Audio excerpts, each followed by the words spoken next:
Hello, hello, everybody. Welcome back to Reality Realness with 3 S's. I'm your host, Chantele Francis, here to discuss episodes 7 and 8 of Love Island UK Season 11. And with me to do so is Mika. How are you doing, Mika? Better on the health front. I Okay. can talk. Good.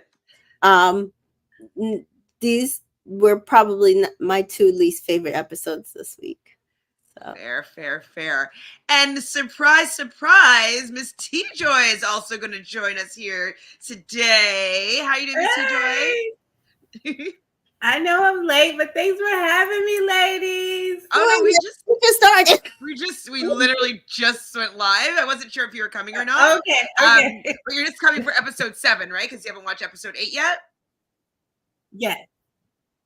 Perfect. I've only read Mika's press release and seen clips. I haven't seen the whole episode 8.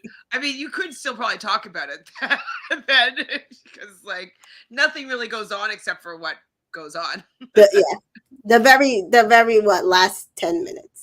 Absolutely. Well, let's just talk about episode 7, especially while we have Miss TJoy here. We're back at the date with Omar and Mimi, and he's very gentlemanlike, pulling out her chair. I felt that Mimi was quite animated when she was speaking with Omar. I felt that she seemed like happy. She seemed like they were kind of bonding and connect. Like it seemed like, for me, it was a good date. You agreeing, Mika? I absolutely agree. I thought I felt like we just have seen a shift in Mimi's personality. I feel like for the last few days, and it was like, oh, she's back to being vibrant and ready to go, and I was excited to see what happens with that because it felt like she was excited to see what would happen with that. And unfortunately, I feel like once they walked back into the villa, all the life got sucked back out of her. Absolutely. You agree, Miss TJoy? You think that the villa sucks the life out of Mimi? I don't know if it's the villa or if it's dude, but she's drawn to him. Even though she did feel lighter when she was on the date with Omar, just like Io seems lighter when he's talking to Uma. For some reason, the two of them still have this thing. I don't know. Well, while they're on their date, Uma is talking to Jess and Sam, and then Sam kind of joins them. And I think that Sam was just so happy that Uma did not pick Joey. Like, she was ecstatic. She was trying to pretend that she was supportive of Uma's decision, and like, you made the right decision, and there wasn't anything really going on between them anyways. And I'm just thinking in my head, I'm like, that's not true. I feel like you guys were gassing up Mimi and Io. Remember you being like, oh my God, it's love at first sight. Look at you guys kiss your chemistry. They were totally gassing each other up. And then now that she didn't steal your man, like, oh, they were never really a thing anyways. I was like, Yeah. You have words about Sam? I'm going to have words about all of them for the next episode. Okay. Because then they kept pushing their luck, and I'm annoyed again. Well, they think, though, that Io has shown Uma the most attention, and I guess he has in a sense, but like I thought he was genuine in how he was dealing with Mimi. Like he was just before Uma was part of the equation. Like I thought he was kind. I thought that he was a little bit like, a young guy that sees this beautiful woman and wants to kiss her, and you're so beautiful, like a little bit laying it on thick. But I felt that he did like her. And so it's just kind of annoying that the whole villa is now supporting the fact that he never liked her. And he is putting more energy into Uma, which is also really annoying. Right. So it's like, you're just gaslighting both of them because you want her to stay away from Joey, which fine. Like, I mean, I appreciate the gameplay here, right? If we're gonna look at it, if we're gonna do our Game of Roses and look at it as a game, I appreciate the gameplay. But when there's a little more real feelings on the line as we keep moving forward, stop playing this game, because people are going to get hurt. And I feel like Mimi kept trying to make that clear. I'm going to get hurt. I'm going to get hurt. And these women are just like, no, no, no. Like, yes. Like, I said this, I think a couple days ago, when you tie yourself into something and how emotionally tied you as a person can get into Absolutely. into a situation. And so you have to always determine, is it time for me to bow out, or do I push forward and be okay with the fact that I'm probably going to get my heart broken, and not maybe get my heart broken, probably going to get my heart broken when you watch how things keep happening. Mm-hmm. Especially because she's a Pisces, right? So she knows she's trying to self-regulate her emotions like the whole time, and I give it to her. But she probably knows she's an emotional person. Pisces get attached quickly. Right. I'm not saying it's good or bad. In my experiences, they get attached quickly. And I think she's trying to say, like, somebody gonna get hurt, and it's probably gonna be me. Like, you need to really decide. And I think on paper, like when they were playing the game, like on paper, he does feel like Uma's his type. But I think in his heart, even though he's playing games, I think in his heart he knows, like, I really want something with Mimi, though. I don't know. It's just. I don't know if he wants something with anybody, really. I don't know if he knows what he wants. I'm not sure right now. I feel like he's a little bit too all over the place. I don't know if he actually wants a relationship. I don't know if he's actually been in a relationship. How he's moving, it doesn't seem like somebody that's been in like a serious relationship with somebody that he's loved and, like, you know, got to that next level with. So I'm just not sure if he's mature enough in that way. I personally feel like it's that Uma is giving him this much, and if she was giving him this much, he would drop Mimi. Oh yeah. Well, I don't think Uma's interested in him, actually, and so he's chasing Uma. Yeah. And because he's chasing Uma, because she's like his type, and he's giving her a little bit of attention, and so she's able to just string him along. I think that's why he's not paying Mimi any mind here. Yeah. You're right, Cadence. There is no sisterhood in this villa so far. Well, maybe with some of the triplets. I don't know. Sort of with maybe Nicole and Mimi a little bit. I don't know. Actually, I don't know, because she was not giving her good advice. I was literally wanting to yell at her to shut the hell up. That's true. That's true. Hi, Mary. Thanks for listening while you work. Love to make work a little bit more entertaining and enjoyable. Hi, Rachel. So Joey asked Ronnie who he was talking about in his recoupling speech. Joey loves playing dumb, right? Like, I know that's that's his avatar. Like, he just is the dumb guy. Like, what's going on here? Like, he had to know that Ronnie was talking about Harriet, right? There's no way that he didn't know, right? He knew. Yes. But Ronnie does say Harriet, of course.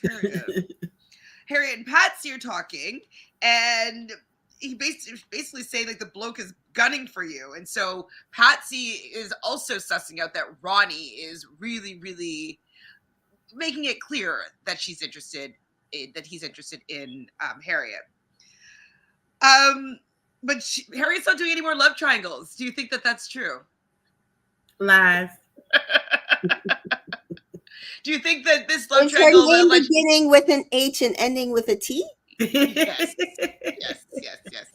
But I mean, no. Now, do you think that this will be the last love triangle she's in? No. She's the person that's like, am I the drama? Am I? Yeah, yes, it's you, Harriet. It's you. You're the drama. So Harriet's not closing herself off to Ronnie completely. It's like, no shit, Sherlock. Like, we know this. You don't want Sean. You just at all. He's a placeholder until you can have who you really want. Come on now. Sean's actually kind of like gives me the ick a little bit. Io tells Ronnie and Kieran that Mimi was his first choice. But okay, so I was thinking this, and then I saw a couple of recappers also saying the same thing, where that he had no other choice. Like, he had to make his speech for somebody. He wasn't. Uma wasn't part of the equation, so of course Mimi's going to be his first choice. Like, the text literally said, Uma, you get to choose. So if Uma doesn't choose him, who would be his first choice? Mimi. Mm-hmm. Exactly. Like, I want to know. I said this. I'm like, Io, do you think we're stupid? Like, I just let me know if you're questioning my intelligence. He is. I'm going to let you know that you're full of shit, because that's not how that works. It's true. It's true. So Io says that he likes Mimi and was kind of felt a type of way about her going on a date with another man. What do you think about that? Ooh. Oh, I true. believe that one. Yeah. Yeah. Only because he wants everybody after him. So if somebody's vying for somebody else, then that means he is one person easing out from under his thumb. He needs both of them to be under his thumb, so he decides who he wants. Yeah, so I believe that. I think he thought that she was going to be single and he could jump to her if he felt like it before the next recoupling. But now some other dude gets to come in and potentially divide her time. Hint, hint. And so, I agree. I think that part was absolutely true. Well, it's so kind of annoying though, because like he can go around and be open and honest with everybody, and like she can go on this one date because you nearly dumped her, like had her be dumped because you didn't choose her, or like you were open enough to Uma that she felt comfortable with choosing you, and then you're upset, then you're like jealous that she's going on a date. I found that to be really annoying. I'm like, do you want us all to not like you? Like, what the hell? That's what I said. I said, are you like insulting our intelligence because you want us to not like you? Or I felt like it was an attempt to try to clean up, like, oh guys, don't not like me because Uma chose me. I was gonna choose Mimi. It's not my fault. It's not my fault. My speech was for Mimi. Harriet and Sean talk, and she thanks him for picking her. And he wants to make her feel special. And I figured this out in the next episode, but I don't know if it actually exists, but Sean's a pick-me guy. Absolutely. He's a pick-me boy. Because he's always like... I don't know if this exists. Well, is it a term? I don't know if it's an actual term. But like, in the sense that he's claiming that he's going to treat her better than all the other guys are going to treat her. He wants to make her feel special. The other guys don't know what they're missing. Like, it's like, I'm the best guy. I'm the best guy. I'm so much better for you than everybody else. I don't know. It gives me some pick-me boy kind of vibes. That's my thoughts anyways. I definitely agree with you, Rachel, here that Harriet does not want any of these men. He just enjoys taking men off of other ladies' hands. Yeah. Oh, yeah. She likes to throw the rock and hide her hand. Like, oh, poor me. I'm the victim. Do you want to answer this from Miss Mary? I mean, I'm just about 1 or 2 days into realizing who Sean is. I mean, and you know what? Well, okay, we're gonna get there, but he's probably gonna stay. He's probably gonna stay. Yeah, totally. Io wants his cake and eat it too. It is whack. It's annoying, and I guess what's really frustrating is, I'm happy that it's a Black-centric story at the beginning of the season, like that they're getting a lot of the attention, the storylines are around them, but I feel like it's also at their expense a little bit. And so I feel like they're not doing, like, they're not building them up. They're kind of tearing them down for entertainment. And it's frustrating for me. Yeah, so it's like they're kind of doing the opposite of what they normally do, where they either do two things. They either don't allow the Black women to have a actual match, correct? Like in the beginning, or they have them have an actual match in the beginning and not struggle, And then bring someone in to mess it up. and then they bring someone in to mess it up either Casa Amor or sometime later, blah blah blah blah blah. This time it felt like they were like, fuck you, you don't get to have a romantic storyline either way. They're like, It's just they're like, you know what? Like, we don't want to have a couple that people stand from the beginning so that there's a possibility that they can win. Yeah. So let's make sure we mess this up. So even if they are together, people are going to be mad at one or the other or both of them for choosing to be together. And so they will not win the show. Yeah. Whitney and Locken and Ty and Ella came way too close to winning last season. Ty and Ella deserved to win for sure, or Whitney and Locken, like whichever, but like not who won. When, yeah, pretty much. But they don't want that. They don't want to have to work that hard again. So no black romance for you this summer. No black romance. This is it though. This is probably like it for the season. I do not think any more black people are going to come onto the show. Well, I've heard differently. I've heard differently. So I do. Okay, I have heard that a black guy is coming in. I'm waiting for confirmation on PR end, but he's going to be mixed race though. No, they need to have a mixed race. I have a photo of him somewhere. Sure. Oh. Ooh. Jess and Ronnie have a conversation, and she's obviously mad at him for his poor choice of words. And so he's apologizing for his words. And one thing that really, like, Jess needs to take note of is he doesn't look at her. He's apologizing for his words, and he's staring straight out into the villa. Exactly. And she is looking at him. And I'm like, if I was having like a heart-to-heart conversation about like my feelings being hurt with a guy that I just started dating and I felt that he disrespected me and he did not look me in the eye, that guy's waste man, and I would not be talking to him anymore. He's not mixed race, actually. He's interesting. Okay, surprising. Yeah, she said that she felt like a dickhead, and I understand why she felt like a dickhead, and I don't really feel like he made her feel better about the situation. He didn't. And when he was talking to other people, I don't like it when people try to act like they're apologizing, but then they're offering a but I didn't mean it that way, or but I was just saying I was open. But it was just a poor choice of words. I wasn't. Just have ownership, be sincere, and just apologize and leave it at that. Like, I don't like it. Mary says Ronnie is a football player, the only red flag I need.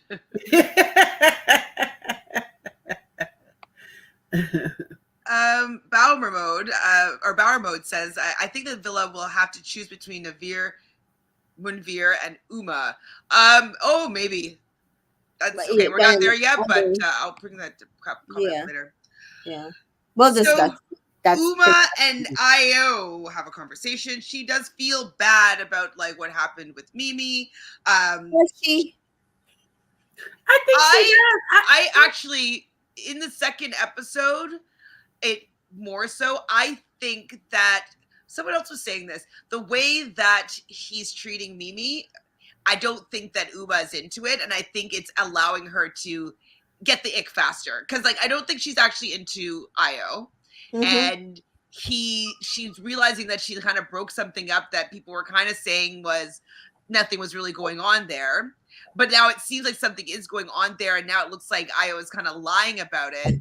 And so it feels to me that she's just trying to find some reasons to not really be that into him anymore. And so, I think that she's getting the ick. I do think that she liked the girls and she wants to be a girl's girl. I do think that she didn't want Mimi to go home. I think she was like genuinely scared that because she chose him, Mimi was going to go home and she didn't want Mimi to go home. That is what I got from her. I mean, I don't know, but... well, he does say to Uma that you're obviously my fave. I was like, man, okay. And then he's like getting all romantic and says, you know what I've been thinking about? kiss. And she's just like, she's like, I don't kiss that quick. So like anybody that doesn't kiss that quick, she doesn't want to be thinking about the kiss that they have. Like I don't know. I don't think that she's that into him, personally. Mm-hmm. I personally do not think she likes him. But I don't think, I mean, I think I could see what you're saying about it being, you know, quicker. Just having a good excuse to like break it off. But I don't think she's into him. I think she wants Joey, and she just doesn't want to piss on any of the white girls, but it's okay to piss on Mimi. That's my opinion.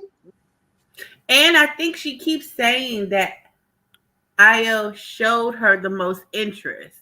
So again, it's he showed me. Not that I like him, but he was showing me the most interest. She playing hard to get, Joey playing hard to get. So Joey not showing her the most interest. This is like a battle of Leos right here. Right. Wow, it actually is a full-on ego battle. Mm-hmm. It is. And right now, in my opinion, Io's at the bottom of it. Yes. Io's going to lose out the most, and Joey's likely going to win the most. Mm-hmm. Absolutely. Yeah. Nicole and Kieran chat, and she says to him that your speech was really good. You're really, really good. It's like, was it? Do it again. You were really, really good. Really, really good. I was like, his speech was mid, but okay, you guys have a low bar here. And so she basically says that you're not outside for now. So because he had slept outside before with the whole Harriet fiasco, and so now he's going to be sharing a bed with her. And then they kiss and they cuddle. I think that she's uncomfortable kissing on camera, which is fine. I get that, but he seems like a better kisser than she does. Mm-hmm. I don't know if it's just because she's being shy in front of the cameras, but I was like, I wouldn't want to kiss her, but I'd kiss him. Rachel says that Io really sabotaged himself this episode, just one mistake after another. Yes, we're not there yet, but he started sabotaging now. Yeah, it's already begun. Staj says Nicole was being so annoying in a pick me this episode. Like, girl, stand up, make him graft at least a little bit. I know he's 21. Like, why are you giving him everything so quick? Oh my God, his mother said to bring home a Welsh girl. She thinks I like his mother. His mother liked me. Oh. He was so excited. So back to Mimi and Omar on their date. He's describing Mimi as having a pretty face, nice eyes, nice teeth, nose ring. And so she's like, are you just describing me? And so, I mean, that's smooth. I wish he was actually interested in her. Wouldn't that have been great? Mm-hmm. I think he is too laid back. Again, I think it does kind of come down to, I think for a lot of these people, they don't have to work hard on the outside. And they're the pretty face on the outside a lot of the times. Yeah. And so they don't have to put in the work. And you know what? Sorry, go on. And I feel like what Omar's misstep was here is he thought that it would just be easy. Just say a couple of flourishes and she'd be hooked without putting in any work. Kind of what Patsy's doing for him. Okay, so I'm thinking, actually, so it kind of goes in step with what Mary's saying here, how it's strange how the girls are not that close. Maybe it's a generational thing. We are getting Gen Z and some Gen Alphas. I mean, I don't know all the letters or whatever, but I'm wondering if we are seeing this show now through a lens that's very different from how people date now. Because people don't seem to try it all because it's so easy. Now people just slide into your DMs. Girls will slide into guys' DMs. Absolutely. Like if you are on a dating site, you swipe left, you swipe right. If you want to talk to them, you do. If you don't, you don't. You ghost if you want. Like there's no effort anymore that needs to be made on actually the pursuit. And so maybe people just don't know how to pursue anymore. And that's why they keep on fumbling the bag and staying single because they actually don't know how to get girls. They're in a new era where they're listening to these podcasts. No offense. And men think that they are the prize as well. Shout out to Simone Biles' husband. They think that they are the prize. So they don't have to court you. They don't have to try to date you and get you, persuade you to like them. Like it's real easy, especially him if he hangs out with my the host, her boyfriend, they're friends, they're probably going to the club, he's a rapper, like, you know what I mean, they're in the VIP, it's the women, boom, I don't have to try, I don't have to put in no effort, they coming to me, and I'm just a PE teacher, I don't even make that much money, but I'm cute and I'm with certain people.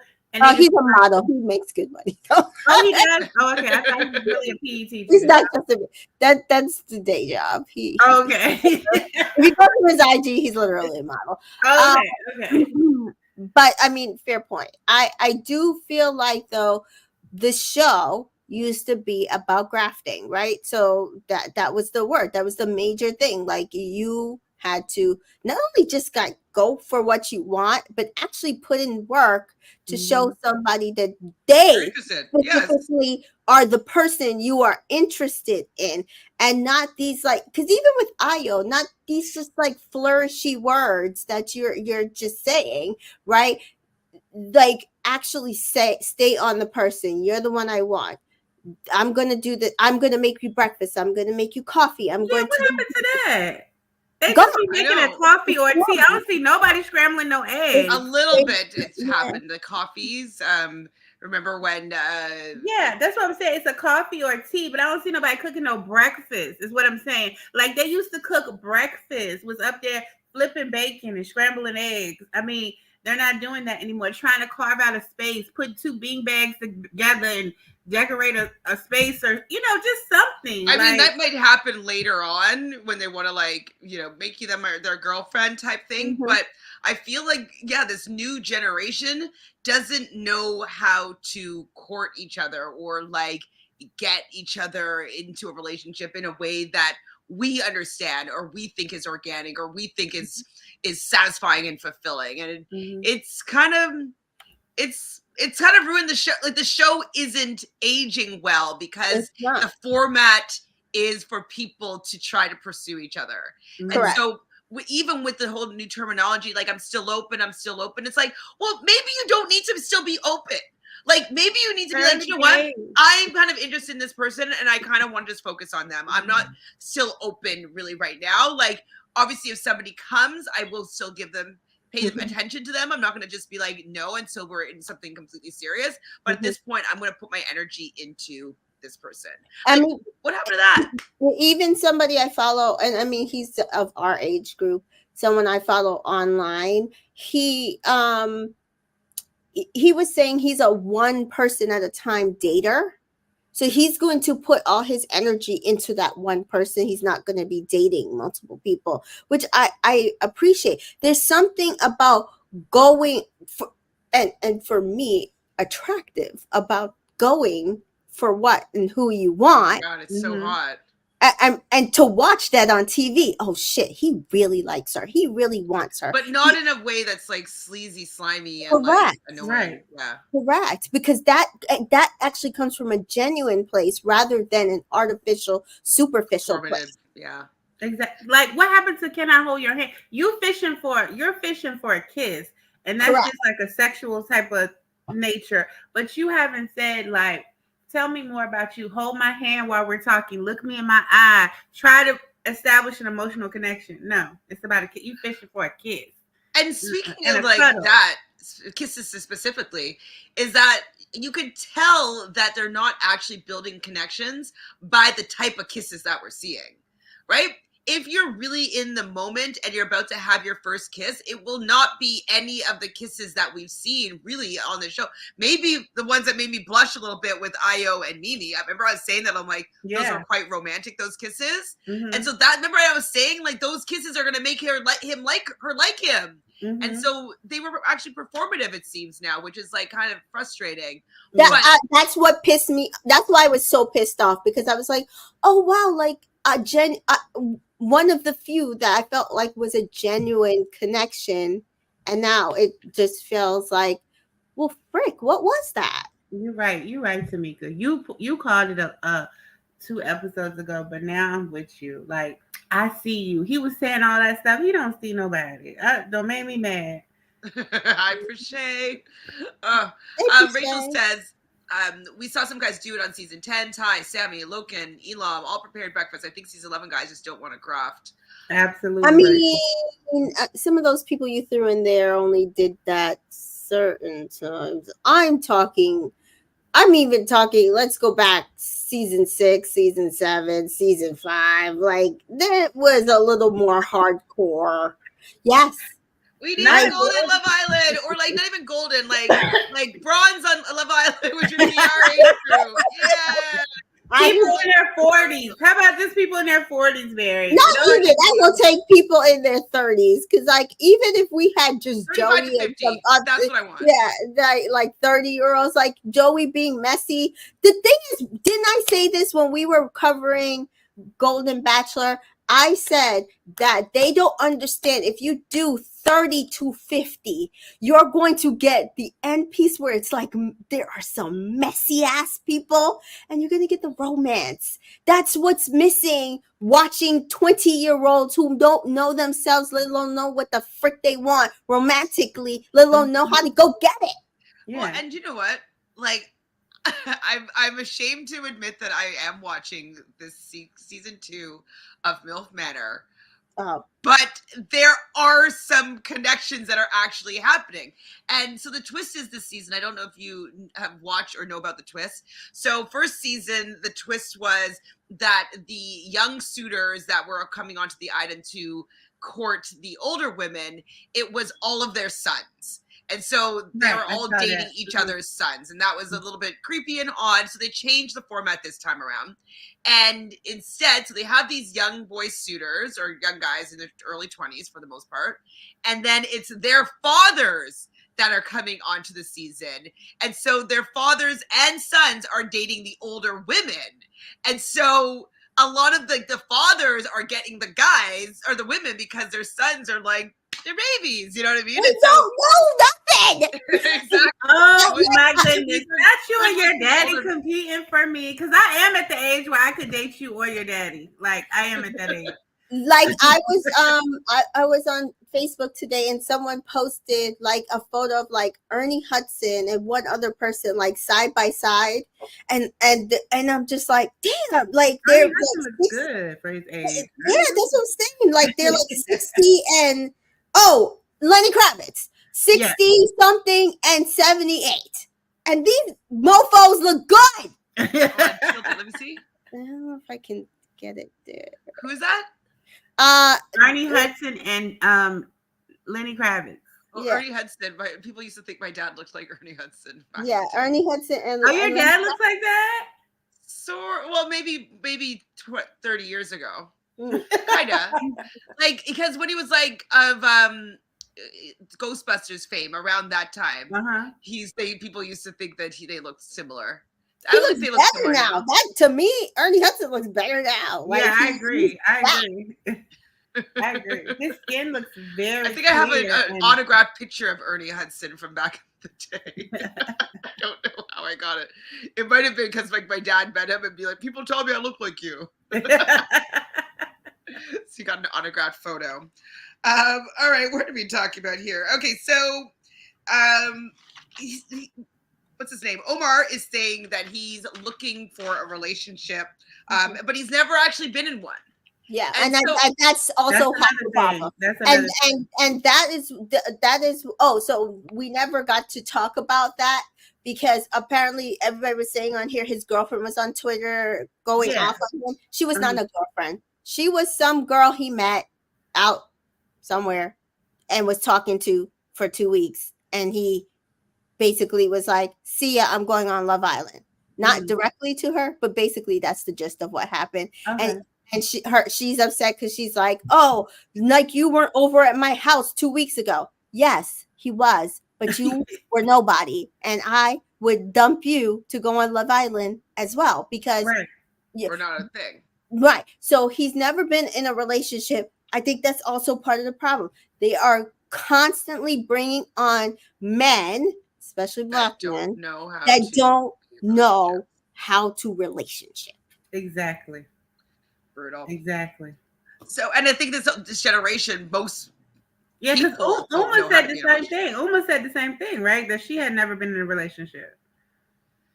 I definitely understand the black girl plight, for sure. Like not as easy to find a connection. Like I've definitely experienced like the white people don't like me, the black people don't like you know what I mean? Like feeling like you're in the kind of between two worlds. So I can see that might be her plight a little bit as well. Like she likes white guys, but do all the white guys that she likes her or want her for something more than just being a fetish or her do they want to lock her down? Probably not. But do they want to maybe sleep with her? Maybe. And then, maybe the black guys that are interested in her, like the IOs of the world, she's not necessarily interested in them. And so I can understand black women's plight, especially in like a, cosmopolitan city like London, where it's like everybody's mixed up. If she was somewhere that was predominantly black, she would definitely find many She'd have no trouble being in a relationship. Who else did I think we kind of maybe also saw that with Danica, right? Exactly. That I feel like it's very similar, that she is obviously gorgeous, beautiful woman, probably could get any black guy that she wanted to, but I think she tends to lean towards white men, and they tend to not think of her as someone that they would go for in the first set, right? Like, unless they are fetishizing her.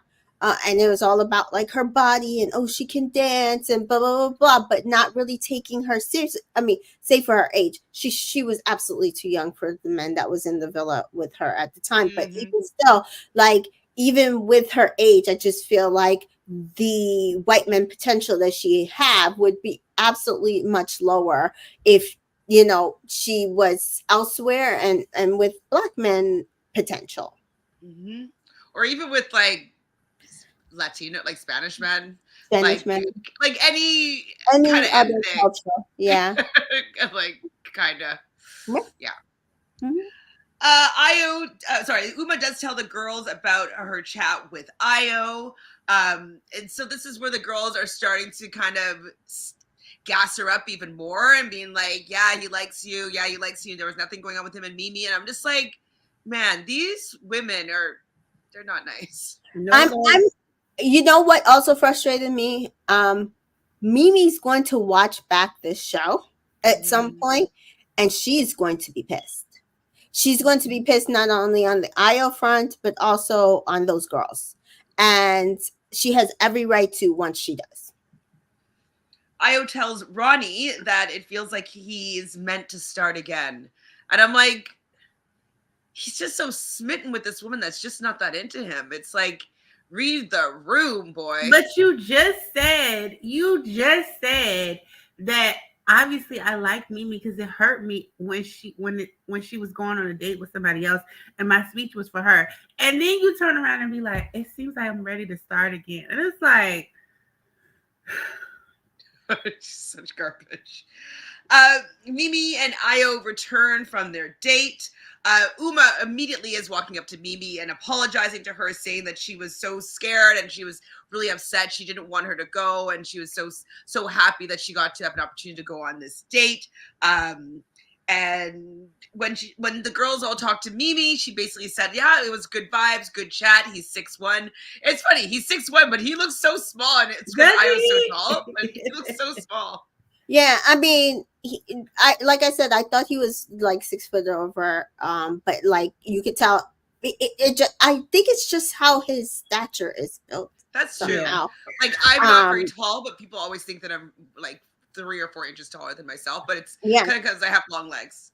Yeah, and then he's also around a lot of taller men, and so absolutely. I just also think he just looks a little squattier, but I could tell he was over like 6 foot. Fallon here is saying that he wants both, but he can't have both, especially when one of them doesn't even want him. Yeah, that's Io is going to learn the hard way. He's going to have no one. Exactly. He's going to have no one without even having. Oh, he's playing this all wrong, in my opinion. Mm-hmm. Son says he may be 6 feet, but I think Mimi is tall. But he's said that he was 6'1". So, Yeah. I mean, unless he's lying, take off an inch maybe. No, But I mean, he looks it to me. yeah, Because like when he went and hugged Io, and Io's what, 6'7", 6'8"? 6'8". Right, which is also what Stormzy was, and like I said when I showed the picture, the height it wasn't like he was like under Stormzy's Well, head. like with normal guy height, like one tall guy being like 6'3" or 6'4", Yeah, and like being 6 inches shorter than that is what it looks like, right? So it makes it appear proportionally that he's like 5'9", 5'8". But he's really tall. Like 6'8" is quite tall. Oh, yeah. Oh, so Sans is saying he's 6'4". No, I feel like he said he was taller than Feel that. like he said, unless he's lying, I don't know. Who knows? I heard that Io was. I think Io said he's at least 6'6", but 6'4", no, because like my dad's 6'4". I would have made that click. No, he's either 6'6" or 6'8", but he's definitely not 6'4", from what I remember, anyways. The boys chat about the date with Omar, and he definitely says he likes her, but he's not putting his eggs in one basket. Why not? Put your eggs in the one basket if that's going to save you and be in the villa. Like, what? When they all one by one get dumped, and she's still there with her lock-in. Because my whole thing is, don't come crying because that's what they did. Like, remember at the end when Whitney was with Locken, then they tried to say that he was only with her because that he knew she was popular. No, he like they went into it not realizing that they could have a connection, and he realized he had a connection with her, and he's like, well, it's only you for me, and that's it. And look at what it did. It worked out for them, and they're still together. That is the difference. They are so cute. They are so cute. We for her. I just love it. I love that even like getting on the phone with his mom and stuff like that. Like, oh, I thought Whitney was gonna be here. Like, I love that she also has a connection with his mom. Yeah, which is I think so cute. Yeah, I think it's so cute. And he like same thing with him and her like sister and family. He's always around them. They're all always doing stuff together.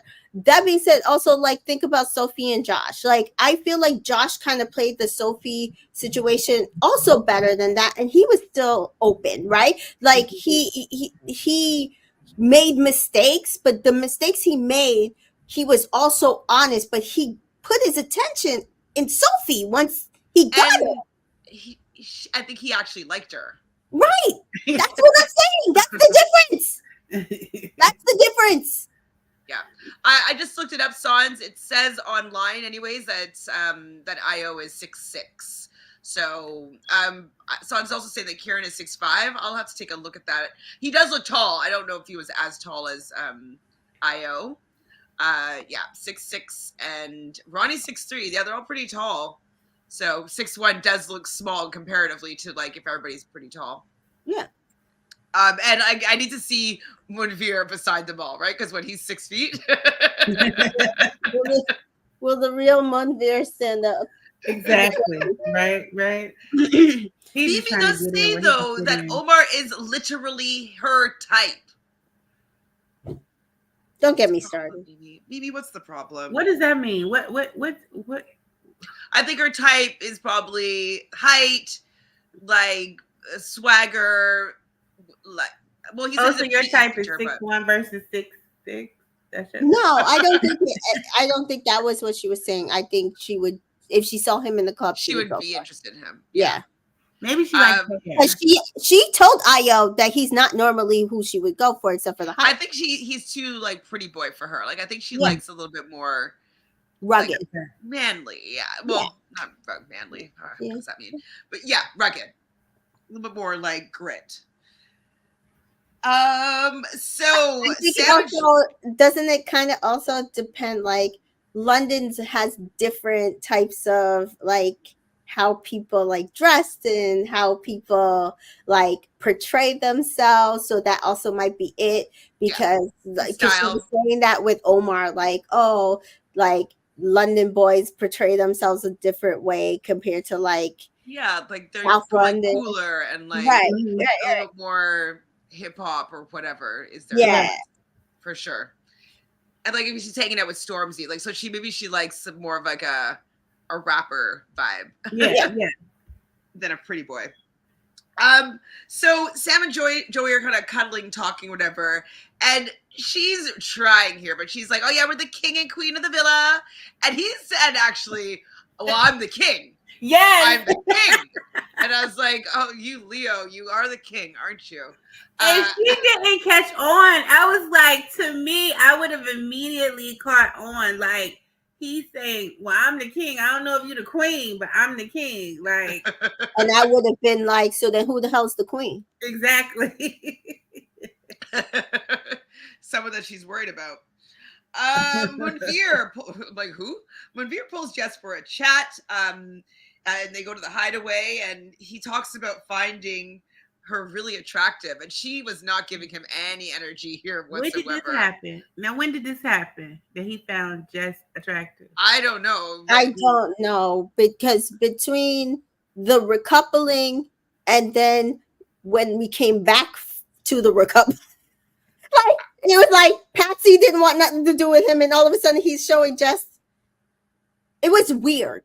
It was very weird. Well, and then he's like, "Well, how do you find me? What do you think about me?" And she's always putting it on the other person, and it's like they don't like you, so like maybe give them some reason to like you or something. Being like, hey, like instead of like having a conversation, like, do you like me? Like, do you see something with us? Like, do you see if we could go move forward? Like, why don't you do something together? Be like, hey, do you want to like make breakfast together or like make ourselves like a mini date so we can get to know each other a little bit better? Like. That I think would be really attractive to me if someone said that to me, as opposed to being like, so what do you think about me? And be like, I don't know, I haven't really thought about you that way. The fact that you're asking me this question gives me the ick.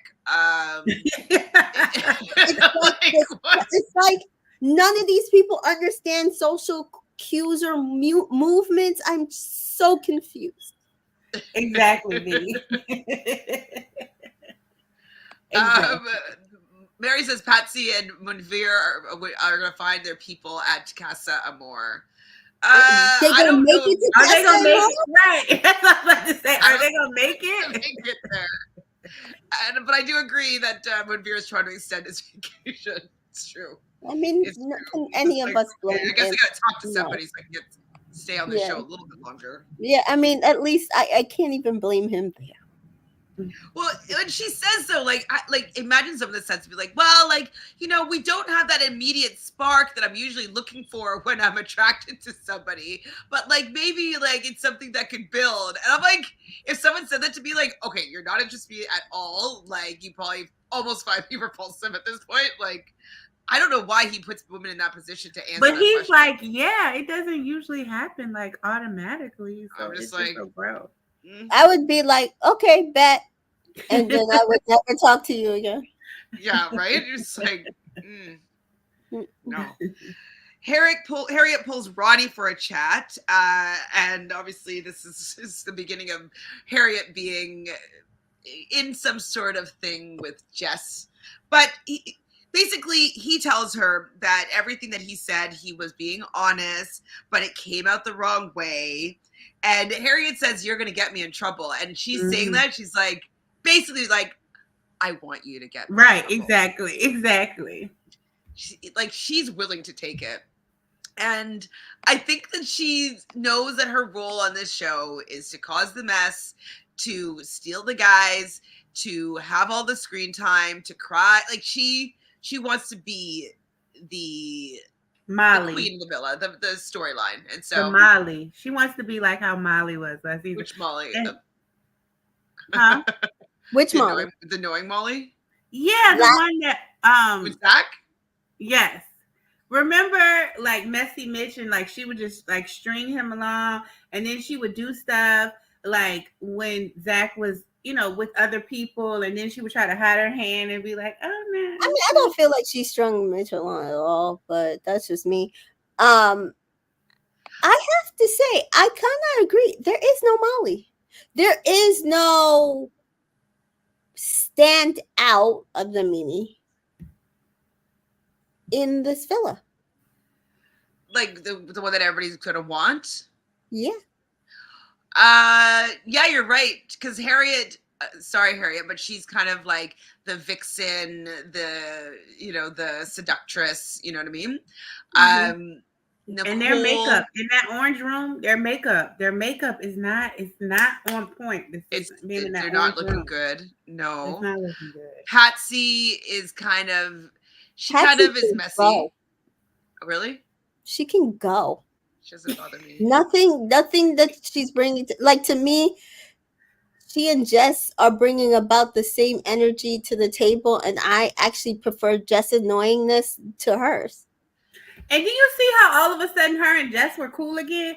It's like nobody has any loyalty to anybody. They'll fall out, and then 12 hours later they back. Exactly, no ethics. Yeah, that's what I'm saying. There's no ethics. Like there's no it factor. She's probably coming in next. Like they need a girl to shake things up again. Like I mean, Uma has, but she just did. She's not Ekinsu. Yeah. She shook things up and didn't stand on it. It pisses me off. Like she should have went after Joey, and I would respect her more. Yeah, you need somebody who's gonna stand 10 toes down in it, like somebody who has, like if Uma had Harriet's kind of personality a little bit, like to be more like in your face trying to take your man, but that wasn't her. She wasn't. Even though she has the beauty, she doesn't have that. Like she's not treacherous, like cutthroat. Like I don't care, I'm gonna do me, and the chips fall where they may. She doesn't have that attitude. So. But I would think though it's because she's been likely rejected by many white men in her lifetime that she's gone after, and so she wasn't receiving the go ahead fully from Joey. So she's hedging her bets and going for what she knows is going to keep her in the villa for at least one extra week. So unfortunately, like her life experience has probably led her to not go for Joey in this situation. Because like I could see Joey also maybe embarrassing her a little bit and just like shutting her down completely. You know what I mean? Like I don't know.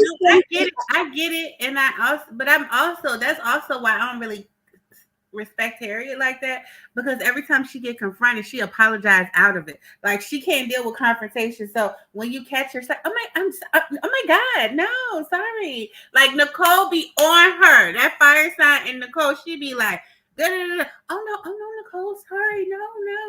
So she won't stand 10 toes down in her vixenness either. She just like, she likes to throw it and hide her hand and then be like, oh no, I didn't mean to do that. I'm like, Nicole's a fire sign? Oh, I don't remember. Yeah, Nicole is, yeah. I thought Nicole is an Aries. Yeah, she is an Aries, isn't she? Yeah, she is an Aries. I forgot. So Mimi does have a conversation with Ayo, and it was kind of cute actually, because she's just like, they're in the kitchen and she's like, oh, hey, I'm like, so sorry you couldn't get rid of me that easily. Like, you still have to deal with me. I thought it was cute. I wish she was a little bit, I don't know, there's something I wish that she had just done, because she lets him get away with things too easily. But I thought it was kind of cute though, how she kind of approached it. She could have done more personally, but you don't like it? I didn't find it cute. I liked it because I was like, exactly, because that's how it kind of, to me, the thing that she should be pissed about is he jeopardized her position in the villa. And I feel like nobody is like, even online, nobody is as pissed about that as like maybe I am and some other people are. Like, that's what you should be pissed about. On top of that, because obviously I don't think she can tell that he's being disingenuous to her. No, she can't. Right? So my whole thing is, okay, but then it's obvious Uma chose you because she felt that you were giving her the energy for you to be chosen, which jeopardized my spot in the villa. And so I should be pissed, but that doesn't seem to be where she's at right now. No. I mean, that's where I would be at. And so yes, you said the words, perfectly stated, and then it just like backed off, like, because that's what you need to lean into. Well, I'm still here. So when I say cute, I kind of mean like she used the tactics of like teasing to kind of get what you're saying across. I wish that she kind of did a little bit more. Yeah, that I agree. But I thought, like, I'm happy that she said something, basically. Yeah. I wish though that he was a different person, basically. Like, he's so handsome. I could make him into like the best guy on the planet. Yeah. Maybe age will help. Maybe in a decade he'll figure it out. Maybe. But so. I don't know, man. He fumbles the bag all the time, and like it's annoying to watch. All right, so they're all getting ready for bed, and Jess tells Ronnie in bed that he has a lot of making up to her to do, and she's also someone that can't really read the room. It's like Ronnie's not that into you, right? Like, for you to be make up nothing demands, like making it up to, like, he does not care. No. I'm sorry, Jess. He didn't even look at you in the face when he was apologizing, girl. He ain't about to make up nothing. He don't care. He does not care at all. He's waiting for the next person to come in so he can jump on it. In the morning, Mimi and Omar they come in and join the main room because they were sleeping in their separate room outside of the main room, which I also don't like. That, like, why don't they make the main room bigger or something? Like, I don't like the fact that it looks like those two are just like ostracized and set in the other room. I know, the single people got to stay in another room. Well, and then, like, just because they're both like black and they both like were disrupted, like I don't know. I just was like, I don't like them feeling that they're being segregated, you know? Omar pulls Uma first, and I put like 10 question marks because I'm like, excuse me, sir? Like, first thing in the morning, the first thing that you need to do is talk to Uma. You're so rude. He's so rude. He definitely tells her that, you know, he would choose her in a club, and I was like, wait, weren't you just on a date with Mimi? Weren't you just saying how, like, you liked everything about her eyes, her face, and all this stuff? And then you go for the one person that just put her in a jeopardizing position and pulls her first thing in the morning. I was like, these men are rude. And if I was in a club, it would be you I would be going for. First thing in the morning, child. Well, I've got a text, and Nicole and Kieran are going on a date, and I felt like it seemed early for that to be going on a date. Miss TJoy, did you love this date? It was a little bit of a beach picnic. He opens up a bottle of champagne. They frolic a little bit in the water, like with their feet, and they kiss. It was an okay date. It was what matters is Nicole is walking on that water, child, that they were sticking their feet in. She walking on it, and she's in cloud 9, and she's happy because his mama told him to get a Welsh girl, and she feels they have a connection. And so I guess that's what matters. Nicole is happy about the date. I thought it was basic. It was a basic date. How'd you feel about her never trying an olive? It's so salty. I love olives, but I know some people don't like olives. But I'm not an olive person. I can't imagine never trying an olive at 24 or whatever age she is. Right? Yeah, these people are not adventurous. These people are not adventurous. There's an adventure to be had with an olive? Well, yeah, if it's not something like if it's not something that your parents cook with or whatever, you would have to kind of go out of your way. Like, if you don't order like a Supreme, like, what does olives really come on? I don't know, but I feel like it's pizza, everywhere. Certain pizzas, the salad in Olive Garden, martinis. You can get olives with cheese and all sorts of. I love the stuffed olives with garlic, or stuffed olives with almonds. Like, that's what I'm saying. It comes in martinis. That would have to be something that you specifically order. I'm saying, what does olives come? She would have to go out of her way to try them. I'd have an olive on a charcuterie board, probably. That's what I said. It come with cheese, like cheese. Yeah. Like, any board that has cheese, meats, crackers, jams. There'd be olives. I mean, otherwise, anything else would be an actual dish that you would try. So, like paella or, some sort of Spanish. Yeah, but I don't think they're doing that. That's what I'm saying. I don't think they're European. They should be. It should be close. I guess it's all fish and chips, bangers and mash. Like, I guess Yorkshire pudding and beef. I mean, it's not our food. Like, I can understand it in our food, but because our food, it would have to be like something cultural in order for you to try that. Right, but, like Greek for sure. Right. Yeah. V avoids olives at all costs. I mean, I love olives. I put olives on everything. Okay, so the only thing I found offensive about the date is why did they steal food out of the refrigerator for this date? Oh, I didn't notice that. I don't know. I'm very, very confused. Or maybe they gave them food for the date and left it in the refrigerator to stay cold. It better be, because production, like, is it been that bad? Is it that bad? I mean, you guys have cut costs. Is it that bad now? Yep. Basic dates. Is that bad? Okay, so Brashay says my mom used to eat olives out of a jar plain. Yes, like I would do the same. Leonore here is saying, as a European, not trying olives for 20 plus years is crazy. That's what I'm saying. Like, you're European.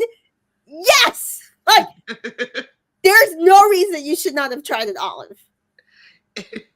Olives are great on a salad, absolutely. I put olives and anchovies on my pizza. Sorry, guys, I know that's intense. Anchovies? I love anchovies. I like anchovies. I was watching Bobby Flay, and Bobby Flay said something that I really resonated with, and he says that anchovies are the bacon of the sea. And I was like, yes, they are. They taste good on everything. They're salty and they're delicious. I love. You haven't had good anchovies, I think, because there's some anchovies that we have at the restaurant that they're like a small jar is like $40. Like, it's so good. They're not. You have to get like, good quality. And I've done recipes for Caesar salad with like real anchovies that I'm out of this world. Absolutely out of this world. Anchovies are so. We're gonna make you an anchovy lover, Miss Yeah, TJoy. I'm gonna be honest. I did have a great Caesar salad in Italy. The dressing was made with anchovies, and I liked it. And I was very surprised. I was very surprised because that's the good quality, not the shit in the can that's like in the supermarket. Not the same. Exactly. At the restaurant, we make our Caesar dressing from scratch, and we use anchovies in it. Absolutely. And then we have like really like fancy fillets of anchovies on top. And sometimes people are like, can we have no anchovies? I was like, that's what you're paying for with this damn salad. Like, it's the anchovies.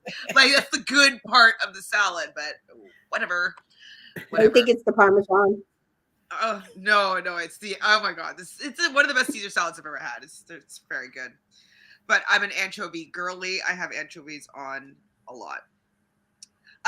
Anything else happened on that date that we care to talk about? Oh yeah, she talks about how she's been cheated on often.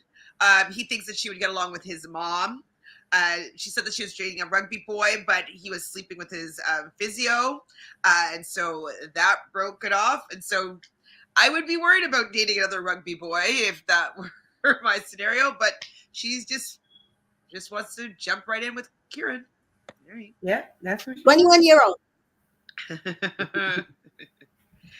So Omar talks to Patsy. I'm like, what's happening here? They talk about their tattoos-ish. It seems like she's trying to stick it on him a bit, but he's not really reciprocating. Right. Yeah, I'm sorry. It's frankly been off-putting to watch. It's not like, because I was like, first when they started talking, it's like, oh God, if this is a Faye and Teddy situation, I'll be very annoyed. But I don't see the chemistry at all. No, I think she's just trying with anybody. Sorry, Patsy. Ronnie pulls Harriet again. Now this time it's in front of Jess. He pulls her out of the group. He's messy, man. And again, he talks about the fact that, like, I'm sorry, like, what I said things in the wrong way. And it's just like, Harriet doesn't care. She doesn't care if you said it in the wrong way, the right way that you said it. Like, she just likes being involved in the drama. So don't worry about it, Ronnie. Jess is pissed, obviously, because he hasn't checked in on her, like, at all. Which he hasn't, which I just think I'm like, if you're trying to string them both along, you kind of have to give Jess a little bit of attention too, unless he just wants the negative attention of her, like, always yelling at him. Maybe he wants that. You know, I didn't think about it until you just said it. That actually makes sense. Right? He just wants her yelling that he's like part of the thing, and then he could be like, "Oh, I don't even like her anyways. Like, look how she treats me. Like, we're not connecting at all." Like, it also gives him a reason to get out when he wants to. Yes, absolutely. Yeah, yeah. And make No, me that's feel like the victim. Like, I mean, I got out of it because she's always mad at me and yelling at me. Y'all have heard it. I apologized like 10 times, and she's still mad at me. Just keep on doing something else. Ayo and Uma are sitting together, and then Mimi comes over and breaks it up and talks to Ayo, and he basically tells her that he had a speech ready for her, and she does say that she owes it to herself to get to know him. Now, she was talking about Omar, or was she talking about Ayo? No, I Omar. don't know. Like, Omar. I thought she was talking about Omar. I don't know. Oh. Because I felt like the way Ayo was making it seem like is that he was still interested in getting to know her, and so she was saying, I feel like she was of two minds of, well, maybe I should back off and not keep putting energy into Ayo, and then Ayo, it felt like, was giving her that, oh no, yeah, we could still do this, and she's like, well, okay, maybe I should still, get to know both of you. But then it's like he didn't, it felt like he was just saying it to say, because then after that it was like he don't really mean that. He didn't right, mean he doesn't really mean it. He wants to string her along. But I think she was like, oh, what, he's saying this to me, maybe I should concentrate. But then she reminded him and herself, like, no, I owe Omar, the benefit of getting to know him. Like, no, I owe that to myself. I mean, that should have been the default. That's why I'm confused at why would you even make that statement unless you're talking about Ayo, because the default should have been Ayo's in a couple. She's probably trying to like put herself in like a little bit of a barrier here so she doesn't look as vulnerable. And so being like, okay, I appreciate that you said that you had a speech made for me, but I still think that I owe it to get to know Ayo since like we just went on a date. I guess. Omar, yeah. She's trying, sorry, Omar. I think she's trying to protect her heart a little bit. Yeah. I don't know. She needed to do Mary's agreeing with my last statement, saying that some guys like doing that. They create the drama and then act like the girls are just being overly dramatic. Yeah. It's true. Nicole and Kieran return, and the boys ask him, was there a kiss? And what the girls ask, and she just explains how they were talking about his mom, meeting his mom and stuff like that. It's very interesting what the boys and the girls what's focus important. on. Yeah. Kiss and mom. He's talking about my mom. Right. I'm meeting his mom. Right. I've got a text, and there's going to be a pre-loved red party. We see everybody getting ready for the night. Of course, jump right into slow motion dancing. Still makes me laugh that we know that there's no music that they're dancing to when they're doing that. I know, right?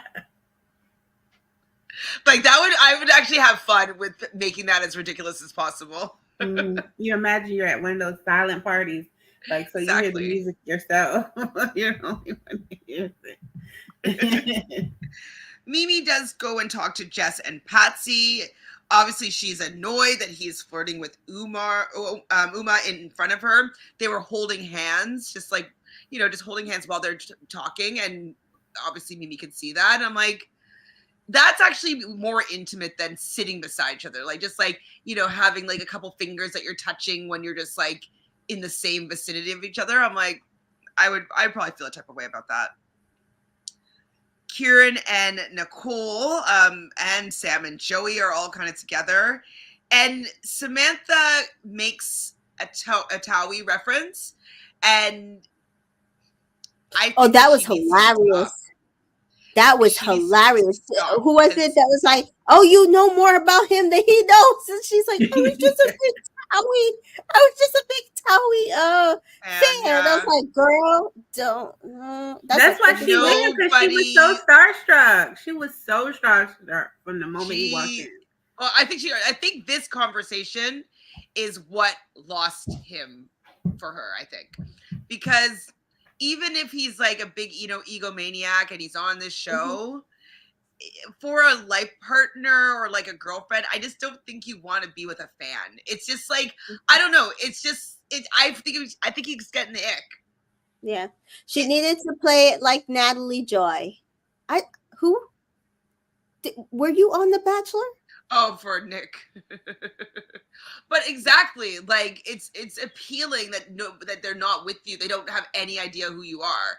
Like even I mean, I don't know if Simone Biles' husband is a good guy, but he had absolutely no idea who she was. You know what I mean? Like, and that was probably attractive to her.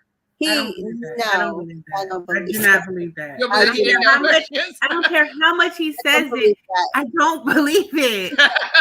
Fine, you don't believe it, but it's definitely going to be attractive to somebody that's super famous. I mean, she obviously likes it, but you know what? I'm not going to talk about Simone Biles because I'm not going to say nice things. Anyway, I don't know about both of them. Anyway, so I don't believe that, but I understand the sentiment.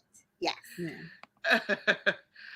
Someone please save Joey. He is sick of Samantha. I just think she's just too much. Son's with me. No, I just think that he's getting the ick. Like you don't want to be over someone that's just like fangirling over you. It's just like I don't know. I'm a normal person. Like leave me alone. Like I mean, a little fangirling, but I'm not famous. I said a little fangirling, but I'm not famous. I want you to be obsessed with me, but don't be a fan. I don't know. A fan. Listen, I was married to somebody who, anytime I accomplished anything, he could give two fucks. So no, I want somebody to be excited about my accomplishments, absolutely. But I don't want someone that's like knows my stats and is a fan of me and lets me know it. I don't know.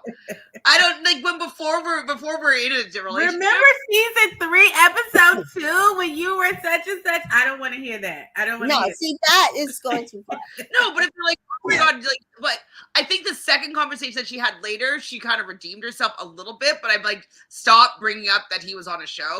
Like he just wants to be himself in there. He doesn't want to have to be Joey Essex. He just wants to be Joey.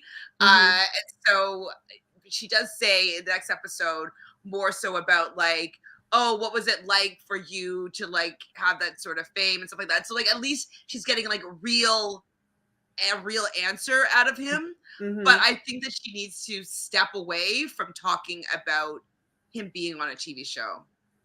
Like you see all the time, like these super famous celebrities dating regular people that do nothing about them. Who was it? Somebody was like that they tried to go on like Tinder or something and they got kicked off because people thought that they weren't real. Like they were impersonating. Yeah. And somebody was like, well, that's what Raya's for. And I said, but I really do feel like most of these celebrities are looking for that real life down home person rather than an actual like celebrity or somebody that's on their level.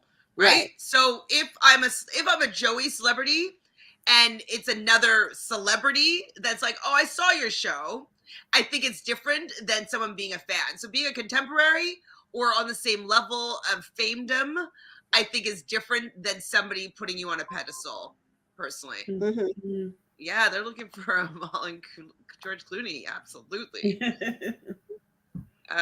Sam is giving Fanatic. Oh, I agree. It's giving him the ick. I can see it. Like he just is like, yeah.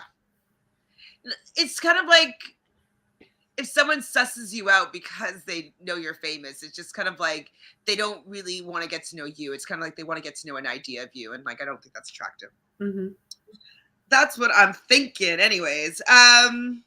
So Uma talks to Harriet and Jess and Patsy about the hand holding. They basically tell her like, hey, like, you know, maybe just ease up on that a little bit. I'm happy that they at least called her out on that and just being like, hey, like, you're kind of rubbing that in Mimi's face. But then, okay, so what do you think, Mika? Do you think that Uma actually doesn't think that there was anything going on with Mimi or like, and she's playing dumb? No, I didn't agree with them telling her to stop. I think that the problem is not Uma on that part. The problem was Ayo. Fine, maybe just making her aware that that's something that telling her to stop I don't think is correct. Telling her, did they say stop? They just made her aware, right? I don't remember. What I'm saying is I don't I don't feel like the situation was should have been a stop doing this. It makes me uncomfortable. It should have been, you know what? We were wrong because we were telling you that there was nothing between Mimi and him, True. and there was something more between you. But we just realized you guys holding hands seems kind of unsettling to her. So maybe that's a conversation that you and Mimi need to have. I've yet to see Uma and Mimi have a conversation.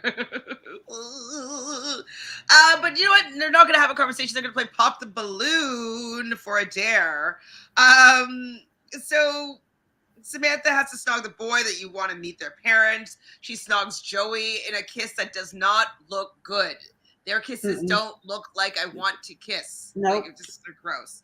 Pop the balloon. Sean needs to pop the balloon.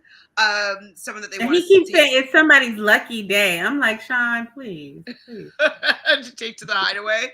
And he snogs Jess. I was like, okay, so Jess is going to be a hard commodity now. Interesting. Kieran uses his head to pop a balloon. I was like, awkward. He just has to say the islander that has the most red flags. He says Harriet. He's not lying. No. Ronnie has to choose.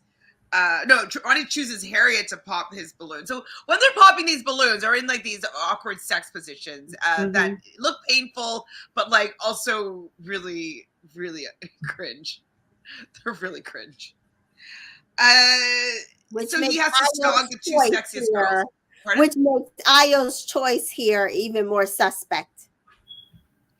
Yeah, of course. Well, but Ronnie has to snog two of the sexiest islanders, so he snogs Jess first and Harriet second, and she's all proud that he chose her to kiss first. I was like, okay, girl.